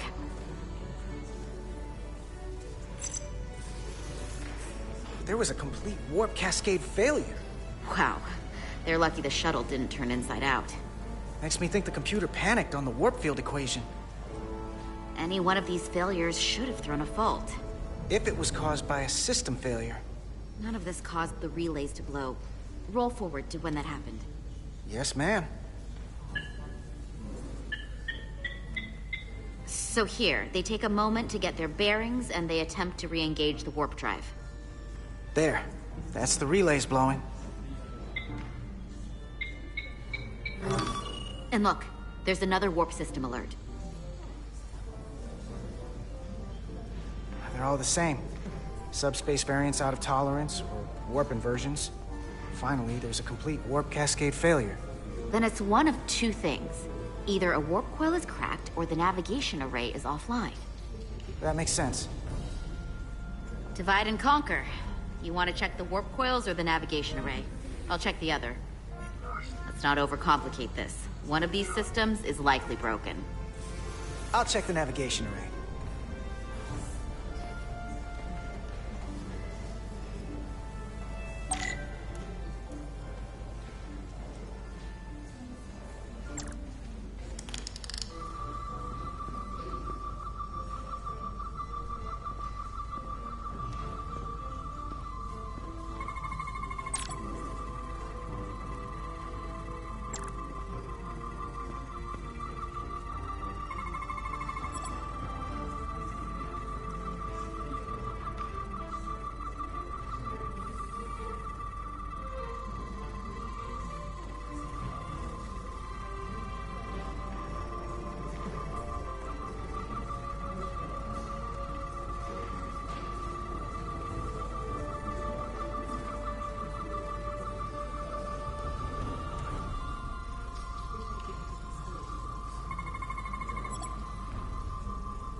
Navigation array checks out, so it must be a coil. Except it's not. Checked and double-checked. Well, the readings don't lie. Here comes the security detail for the way team.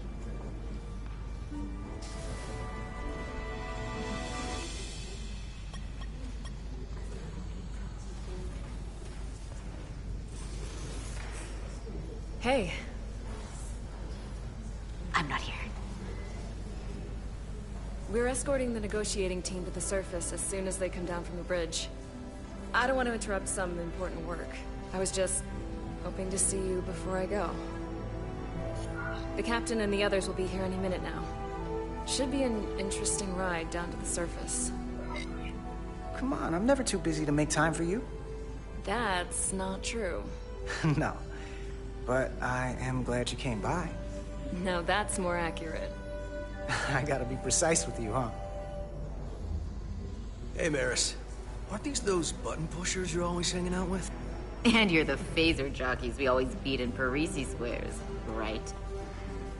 All aboard for Hotari. That another one of the captain's railroad things? Gotta be. I just usually zone out by the time he gets to the whole, steam engines were the warp drives of their day part. Catch y'all later. You don't want to miss your train. I do have to go.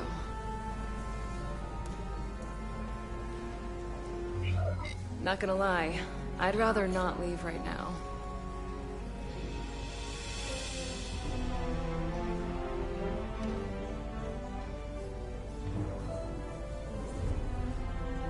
That was nice. Yeah, it was.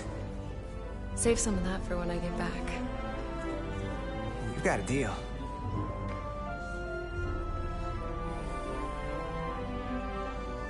Be seeing you.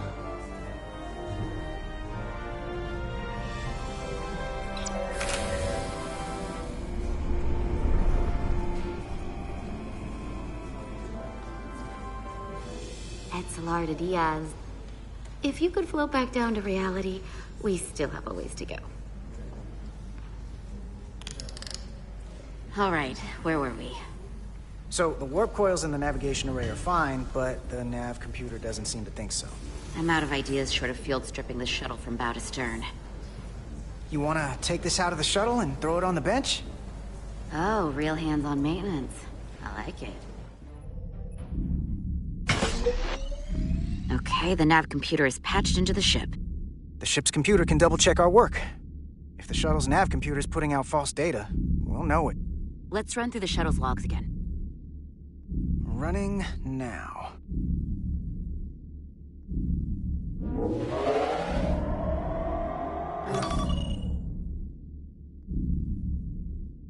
Same. Warp field inversion and a cascade failure. However, the Resolute computer doesn't show the same subspace variance. We're in the same conditions that the shuttle was in when it failed. Why wouldn't the ship's computer get a matching result? What if the subspace variance was a momentary occurrence? That's a possibility, and it would explain why the simulation under our current sensor readings failed to reproduce the issue. But a subspace anomaly strong enough to cause a warp field collapse would leave graviton ripples for days. Let's run with the momentary subspace variance theory for now. Roll forward to the shuttle's attempt to re-engage the warp drive. We need the conditions of space around the shuttle at the moment of warp failure. Resuming simulation.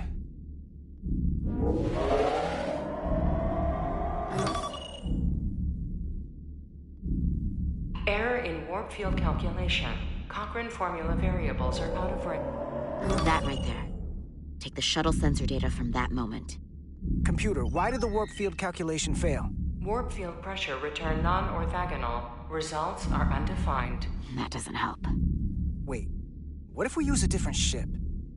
Put the Resolute into the simulation instead of the shuttle. Yeah, it should warp just fine. Unless... Computer, run the simulation with the Resolute. Resolute simulated. Computer, give me manual control on the warp power.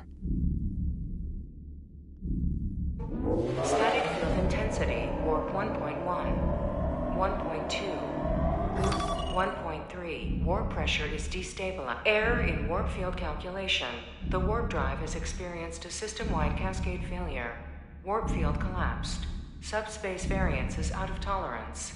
Cochrane formula results are undefined. Bingo. What-o? The same moment when the shuttle failed to warp, so did the ship. Whatever happened to the shuttle just happened to us. The Resolute will not sustain warp. We can't leave Hotari space.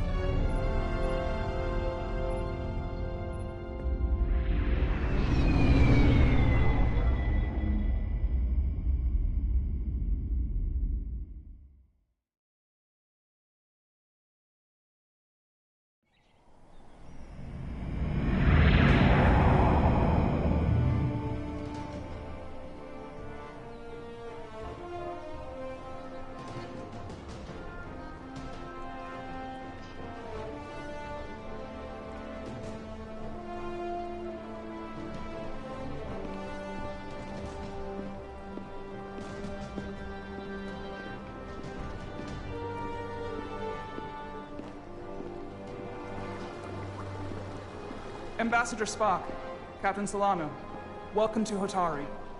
We are honored you have come. My name is Tylos Altaris, Minister of Diplomatic Affairs. The honor is ours, and this is Commander Jara Rydick, first officer aboard the USS Resolute.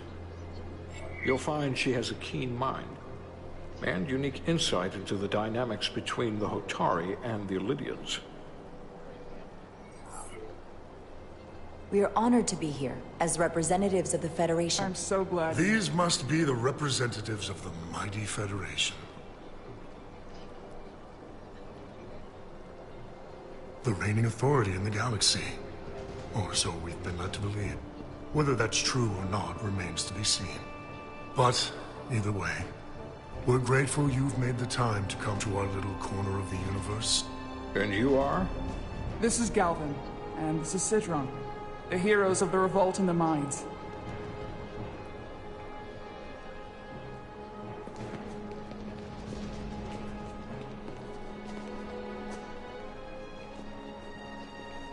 Let's hope this is the last time we ever have to come here. If you'll excuse me.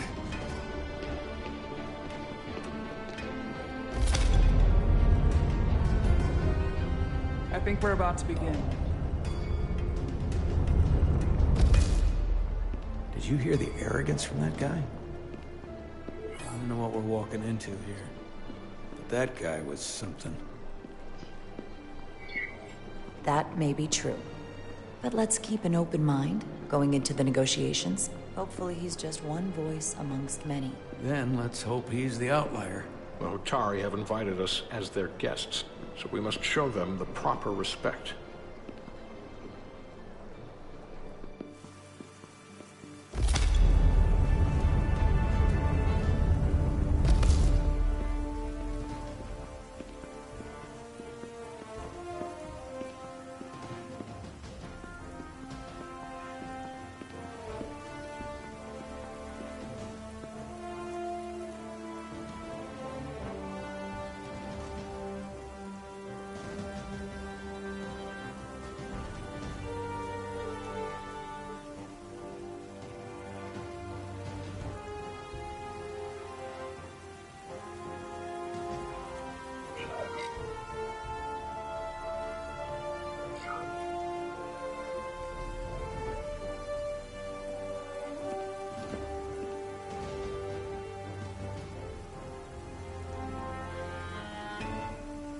Ambassador Spock, welcome to Hotari Prime.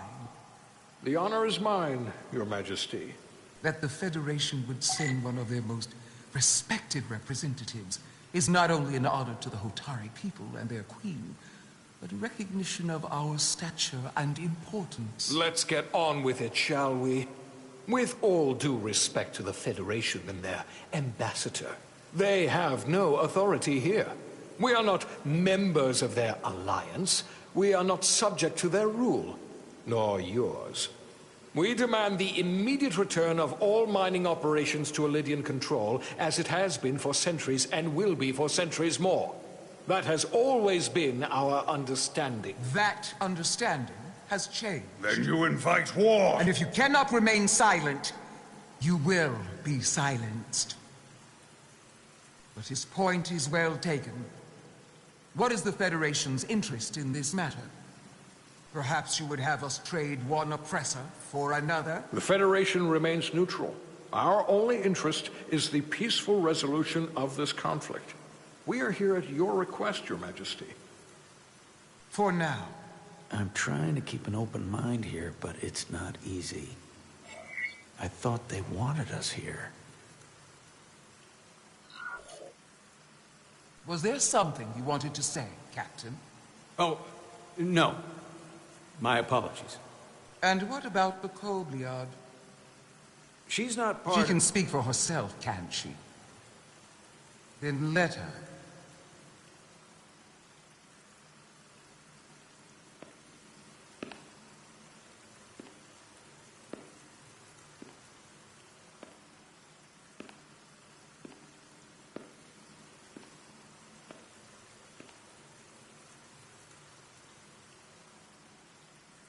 Now then, what is your name?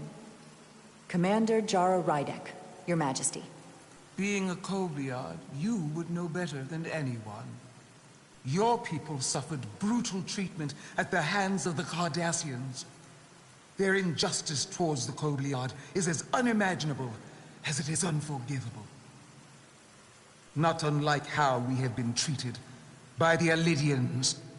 As much as they'd have you believe they are the victims here, remember it was the Hotari who attacked us. Hundreds of innocent Elydians were slaughtered without mercy in those mines. The blood is on their hands, not ours! Quiet!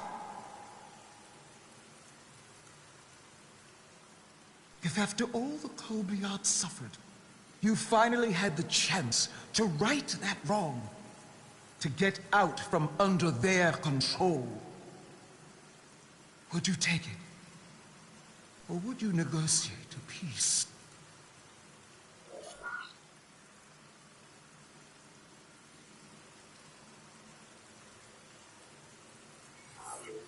I can't speculate on something that never happened, Your Majesty.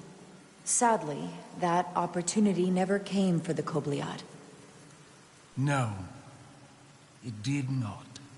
But we'd be wise to learn from their example, before we too find ourselves facing extinction. The Federation is the most powerful, most advanced alliance in the galaxy. It's widely known we have an abundance of dilithium in our mines. And it's in your interest to secure a steady supply. Your Majesty, if I may. Ambassador Spock would have us believe you're here as a neutral party in the interest of peace. So why are you really here?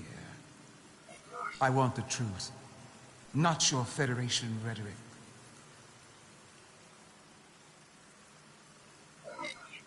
I'm sorry, Your Majesty, but it's really not my place to say what the Federation's interests might be. You are their representative. I am. But Ambassador Spock is better suited to address your concerns. What they haven't said, but cannot deny.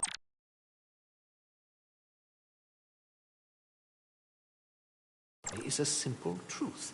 The dilithium trade would not and will no longer exist without Elydian involvement.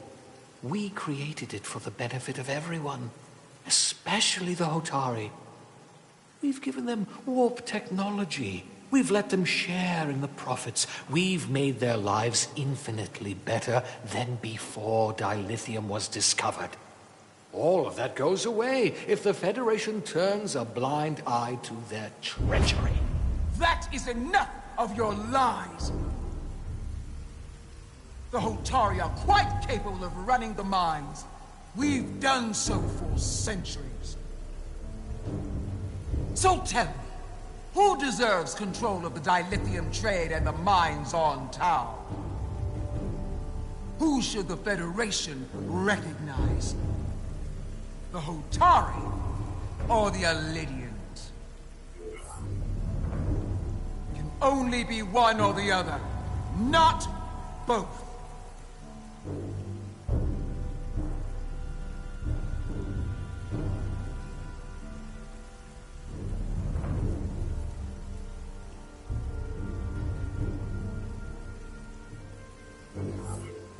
If there can only be one, then it would be in the best interest of all involved if the Alidians resumed operation of the mine.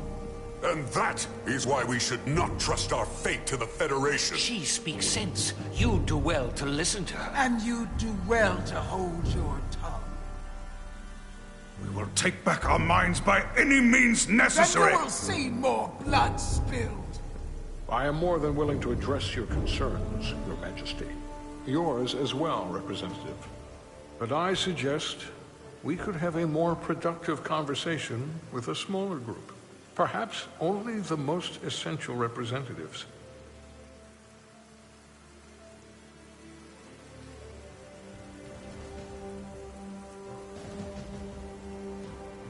I would agree, Ambassador Spock.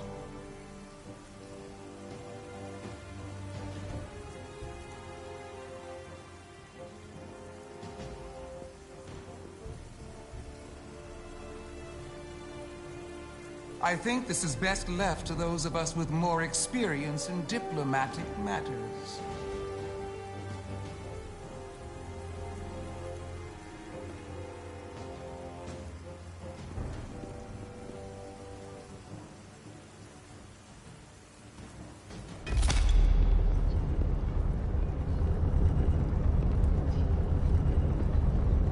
Spock and I will cover everything on the diplomatic front.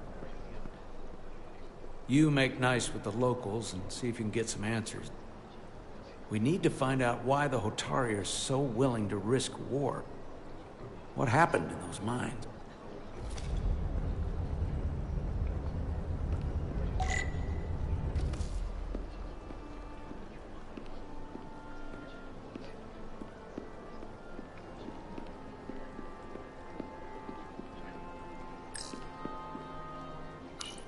Commander, after hearing so much about the Federation's sense of fairness and justice, I was surprised that you sided with the Alidians. In all honesty, I expected more, especially from someone like you. Even though the Alidians should retain control, the Hotari have an equal claim and should share in the profits, as partners. I'm afraid it's too late for that.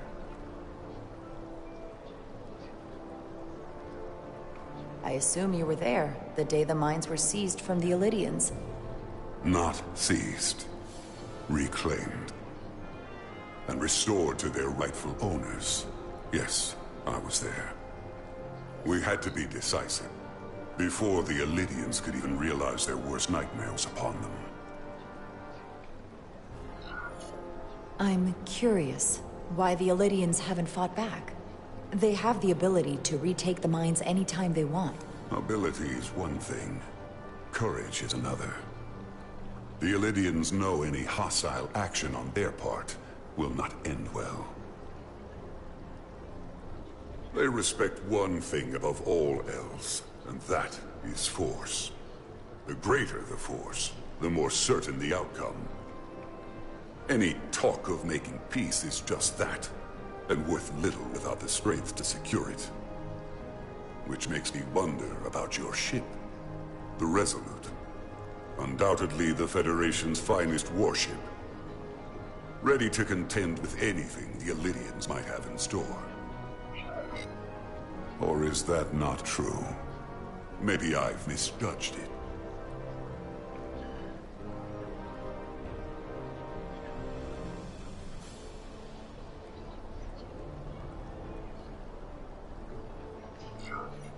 No need to worry.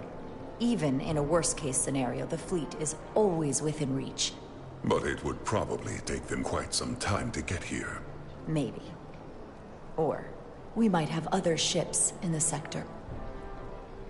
Of course.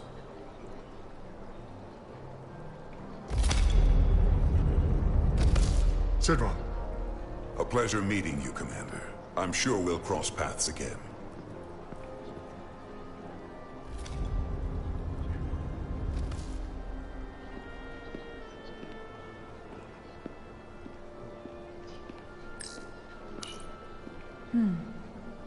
Soothing.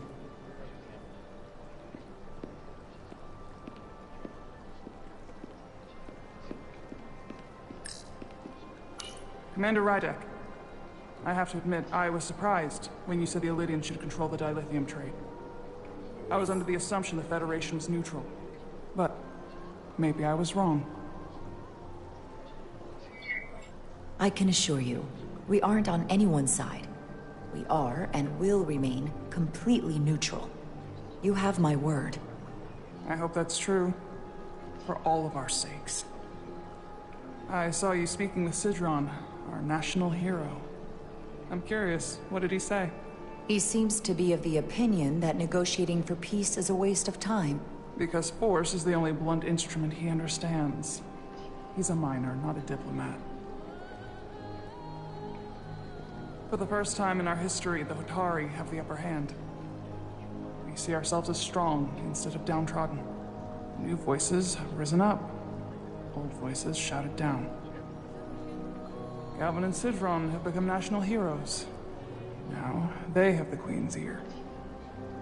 Better or worse, depending on your perspective. I get the sense you don't exactly trust them. I don't trust their instincts, which are leading us to war. My fear has been that the Illidians will launch an attack and crush us. You've seen their starship, no doubt. They could have retaken the mines whenever they wanted to, but it never happened. And as strange as this may sound, I'd almost say they're afraid. I just don't know what they're afraid of. It's still the same bluster and bravado you would expect from them. But it has no teeth. Like they're afraid of what might happen. Do you think it has something to do with the ion storm? Right now, it's stronger than ever, isn't it? It's entirely possible. I'm not a scientist, but I do know the storm has knocked out all kinds of systems. So maybe the Illidians weren't willing to risk their ships, given all the interference.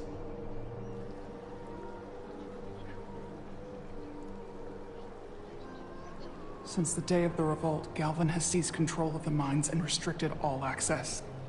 No one's allowed without his personal authorization. And they've taken over a section of the palace with just as much secrecy and security. I'm told it could be something they brought back from the mines. I've made inquiries, but everyone pretends it doesn't exist. I strongly suspect they're hiding something.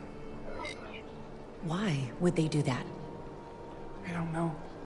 But that's what concerns me. Whatever they're hiding, it can't be good. How can we...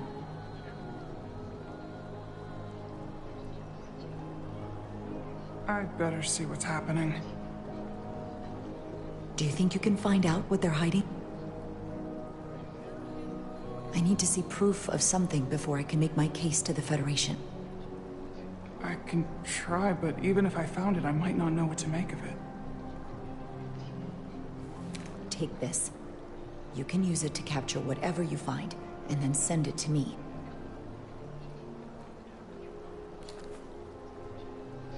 Thank you. I will let you know what I find. And I look forward to our meeting again.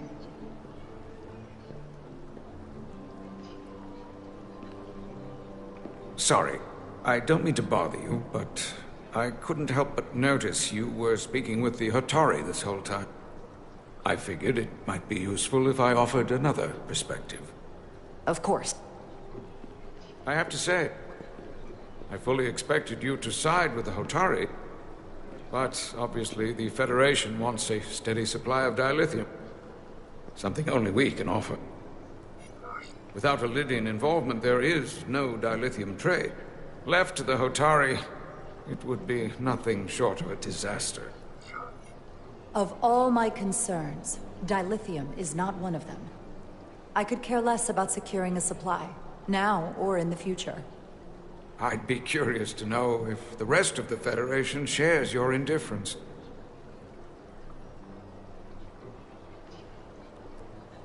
Major Solid Arminta, Special Attaché, Elydian Armed Forces. Pleasure to meet you, Commander. I have my issues with the Hotari, but I have to give them some credit. They know how to seize an opportunity. Inciting an uprising the same day as a massive, once-in-a-lifetime ion storm. Our assumption was that this storm was just an anomaly. Yes, a very convenient anomaly. At least, that was what we were told. Of course, I wasn't there. But who am I to say otherwise? You should know better than to believe everything you're told. Well, the official story is that it was the storm that enabled the revolt. How else do a bunch of unarmed, unorganized miners seize control of an entire moon, much less thousands of mine? But I've talked to people who were there. They tell a different story. They say they're lucky to have escaped with their lives. That it was more than just the storm. That somehow the miners were able to harness the energy from the storm. I know it sounds crazy. I'm not even sure I believe it myself. But that's what they said. You said the Hotari were primitive. Well, they are. Except for the part about weaponizing ion storms.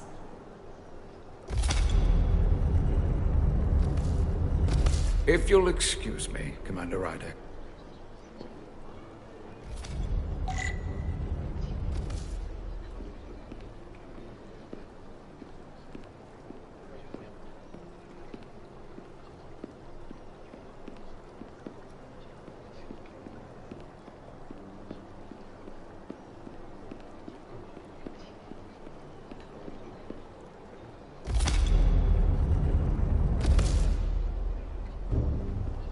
Well, that was a disaster. What happened?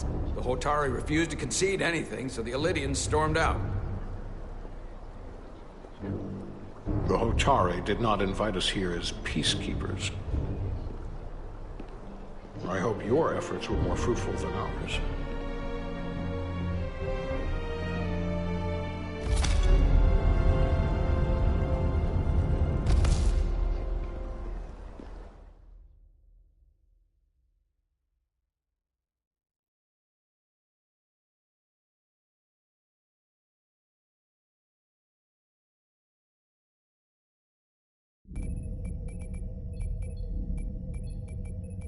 Gravitational harmonics failing to resolve. Warp bubble stability degrading. Increase output to maximum. Increasing warp output to maximum. It's happening again.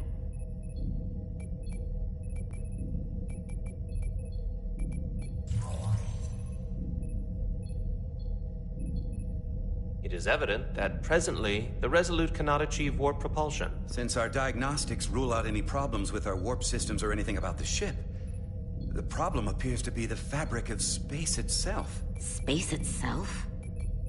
You're saying something about this region of space prevents warp travel? Prevents it, or can't sustain it. However improbable, that appears to be the case. The storm didn't stop us from leaving space dock and traveling here. But could it still be causing this interference with warp travel? We must follow sound investigatory principles. Do not let an assumed conclusion drive your analysis. Sometimes we need a little inspired thinking, Mr. Chovak. Captain Solano is on his way back from the negotiations, and I want to have some answers for him when he gets here. Indeed. Given the facts at hand, we may be able to deploy subspace probes around the ship to construct a clearer picture of the phenomenon. Around the ship. I'll prep a shuttle.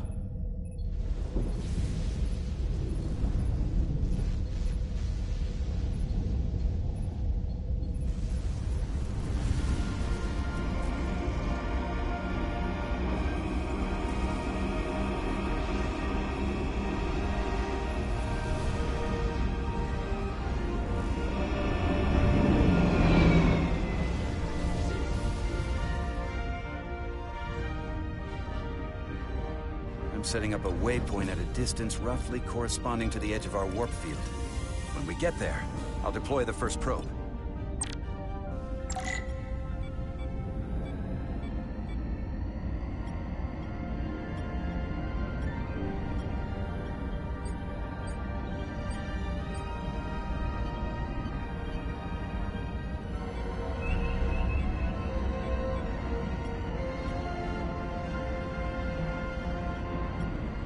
Commander Westbrook, the Resolute systems are calibrated to receive the probe's readings. I'm standing by to reproduce the warp field collapse after the first probe is deployed. Thank you, Mr. Chovak. We'll be in position shortly.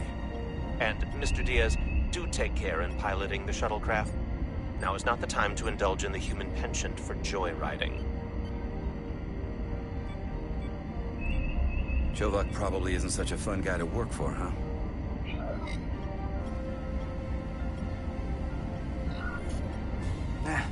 I just don't take it personally. At least I try not to. That's a very mature answer. Shows a positive attitude on your part. Remind me of it when I start complaining to you about the ship's new first officer.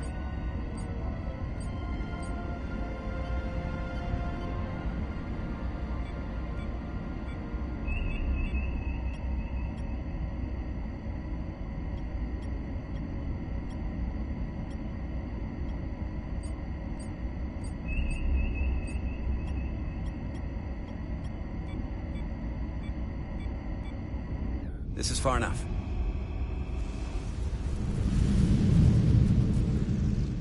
This is far enough.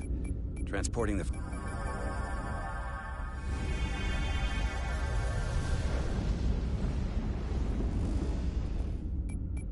Westbrook here. The first probe is deployed. Understood. We are reading it. We are about to replay the simulation.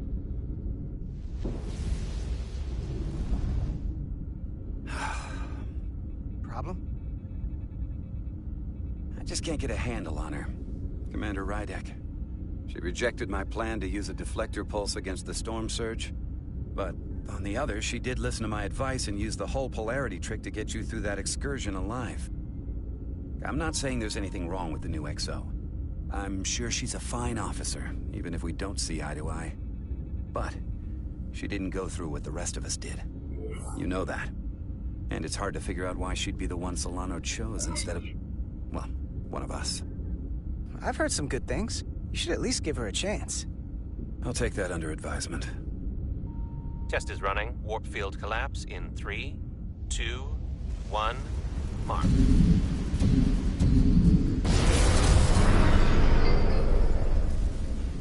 Whoa. All right, that is definitely a problem with the fabric of space. We need to get another probe out there.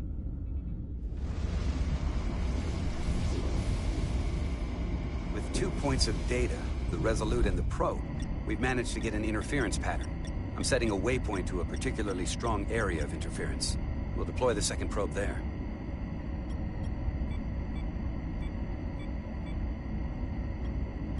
Listen, I'm gonna give you a piece of advice I wish someone had given me. Make sure you're never just one thing. And don't get so focused on what's in front of your face that you lose sight of the big picture. Before Rydek showed up, the captain pulled me into his ready room and told me he didn't think I had the people skills to be first officer. What a load of crap. I mean, if he'd said that about Chovak, sure. Well, if you're asking, I think you're a people person. After all, here we are. Me, an enlisted officer. You, one of the senior staff. Talking like old buddies. I should send Solano to talk to you. Bring him on. I'm sure you can handle him. You've got potential. You're a capable engineer. You're good in the field. Keep up the good work, and who knows? A solid jack of all departments like you could be Commander-in-Chief of Starfleet one day. Hell, Admiral Jellicoe started as a shuttle pilot. And there are places to go in the enlisted ranks, too. You know, I'd be the best leader Starfleet ever had. Lower decks always have to fix all the problems Command causes. Maybe I'd just save everybody some steps. Well, don't forget about us little people when you're running things. Of course not. You gotta remember where you came from.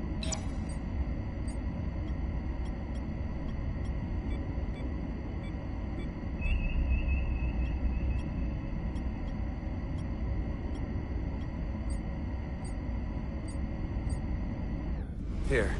This is close enough. Stop the engines. Deploying the probe. Westbrook to Commander Chovak. We're ready for another sampling of data. Very good. Running the simulation again. Warp field collapse in 3, 2, 1. On. There it is again. I saw it. It seems to be directional. Well, what about the scans? Anything?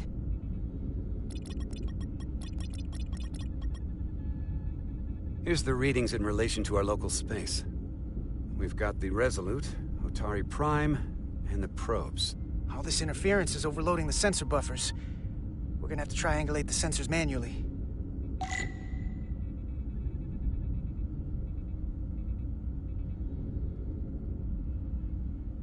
We got something. These markers indicate peaks in the gravimetric interference patterns. Let's see if I can find some more.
Hold up. This is coming from the moon. A beam that blocks warp travel. Aimed right at us. Someone is doing this intentionally. I don't know how they're doing it. This is like nothing I've ever seen. Why would they be doing this? We came here to help these people. And now we're getting hit by some warp-killing weapon? Now, look here. It's our current readings of the ion storm. These concentrations... they line up with the interference pattern. The storm and this beam, they're coming from the same place. Carter, whatever petty local conflict brought us here, it's just a small part of something much bigger.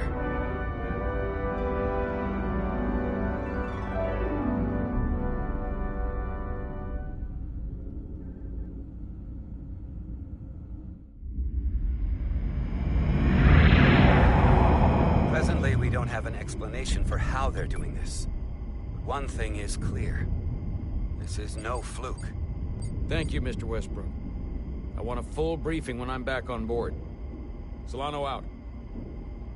A targeted weapon that inhibits warp travel. Coming from the moon Tau.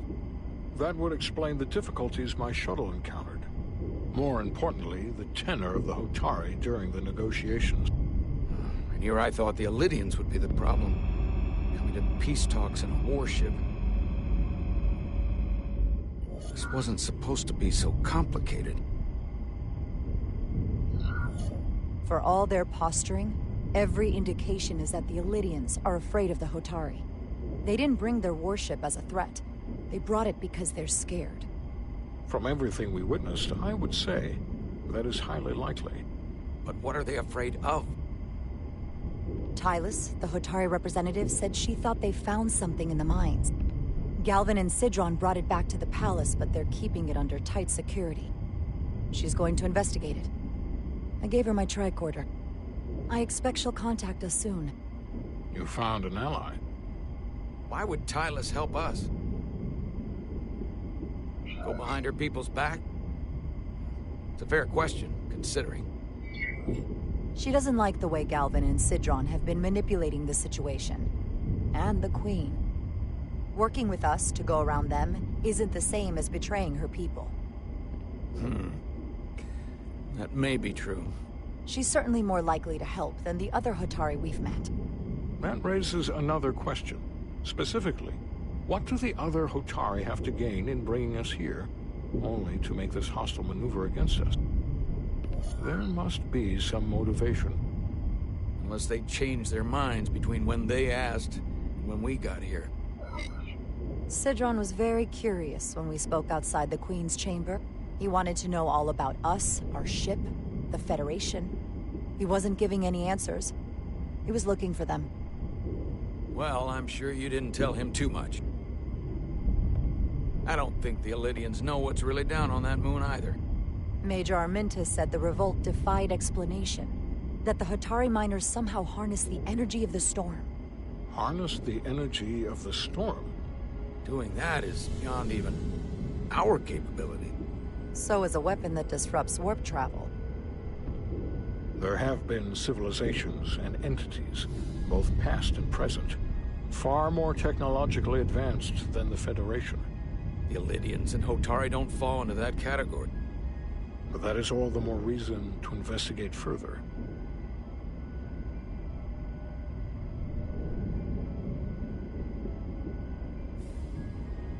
Commander Rydek, sorry to interrupt. We've received an urgent call from Hotari. The Queen's advisor, Tylus, has asked to speak with you. Put her through.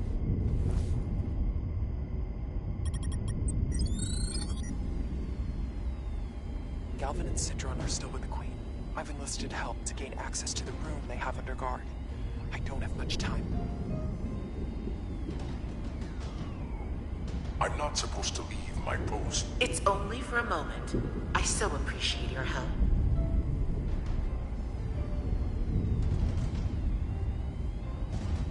I found something. I'm sending you a scan.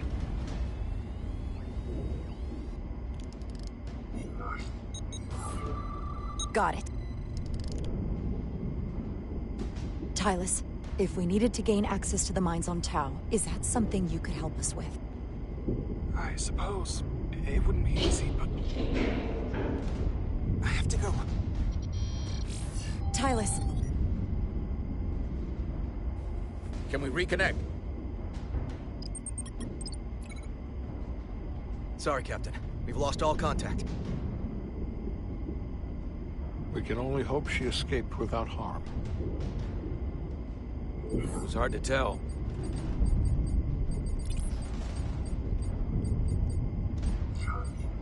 I'm the one who got her into this. If something happens to her, it's my fault. She's one of the Queen's closest advisors. I'm sure she'll be fine. Assuming the Queen isn't part of this. Let's see the scan of whatever the hell that was.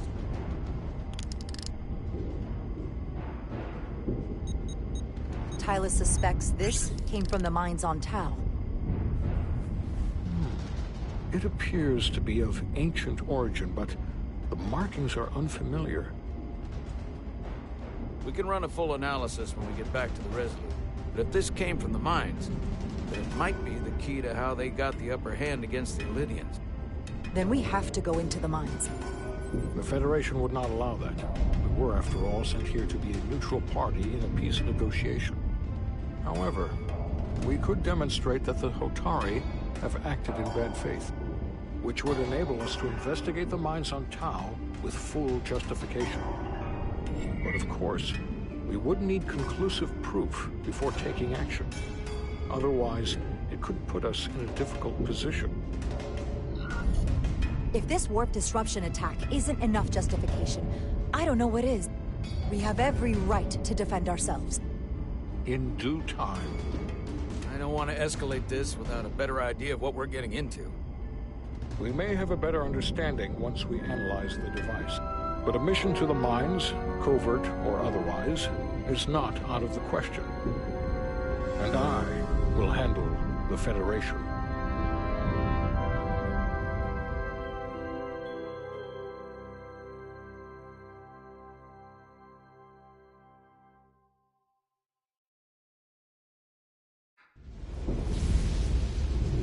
As I was telling Carter, I want all the data I can get on this warp problem.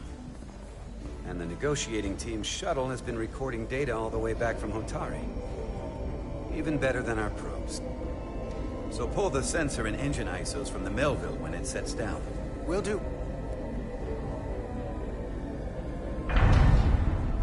I'll join you and Chovak down in engineering to run another analysis after the briefing.